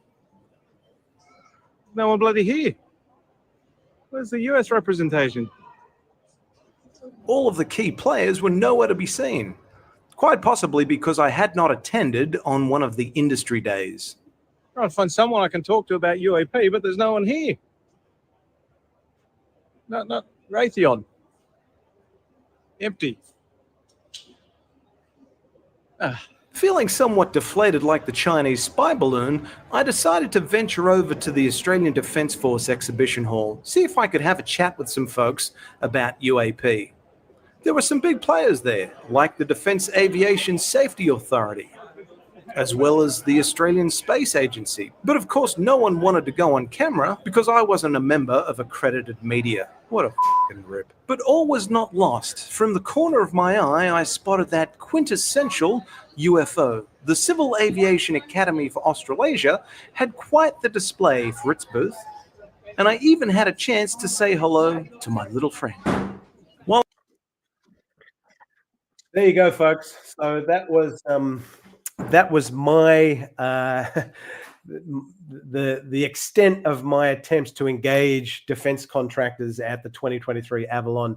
I was hoping that there would be some exhibitors for those defense contractors on the first general public day, but not to be, I'm afraid. So what you can only try. But I did enjoy the air show. It's a wonderful event. So if you are based in Melbourne, link is in the description below. Do feel free to check it out if you wish. That's pretty much everything I wanted to cover off on in this live stream, folks. So my child is kind of giving me the knock at the door that my time is up, and I'm in need of some serious Sudafed to kind of get these get this congestion out of my way, and some drugs to get the cold sweats away. So to those of you that have taken some time out of your morning, your day, your evening to take this journey with me and see if we could get to the bottom of Dr. Stephen Greer's claims that he engaged a former Australian Minister for Defence, Stephen Smith. I do appreciate you joining me. A few folks I just want to say thank you for making some comments. Dean Miller, you'll find it's on the same longitude as Beijing or the Chinese SATCOM site. They put it there because it's the best way to pick up Chinese SATCOMs. I suspect you might be referring to Pine Gap there with your comment. Let's see some of the other comments. LiDAR anomalies, late to the party, but looking forward to watch this. Always interesting content from you. And thank you. I appreciate you joining and taking a watch. Feel free to watch the recording. Bill Bryson showed nice videos. Not too sure what that one was in reference to. It could be that part of the country. Hope there are others in the universe. Not too sure. Raf's comments. Thanks, Grant. Thank you. Thank you, Data Derivations. And thank you, Jimmy, as always, for tuning in on every live stream that I do. That is it from me, folks. I'm going to get some drugs into me. I do appreciate your time. Hope to be back next month for another episode of the Unexplained Rundown. So before I go, do remember to give this episode a thumbs up. If you've enjoyed the content, feel free to share it with family, friends, social networks. Subscribe to the channel if you haven't already, or if you want to watch the channel grow, go above and beyond the like, share, subscribe. Consider looking at some of the YouTube membership options and Patreon membership options that we offer. For a couple of gold coins a month, you can help support the channel and make it grow. So that's it from me, folks. Enjoy your weekend, and I look forward to seeing you again on a future episode of the Unexplained Rundown. So thanks again for your time, and all the best for a good weekend. Bye for now. If you have enjoyed this episode of the Unexplained Rundown, please consider giving it a thumbs up, sharing with your friends, family, colleagues, and social network, as well as subscribing to the channel. And if you'd like to be notified whenever the Unexplained Rundown goes live, premieres, or posts a new video, be sure to ring that cowbell.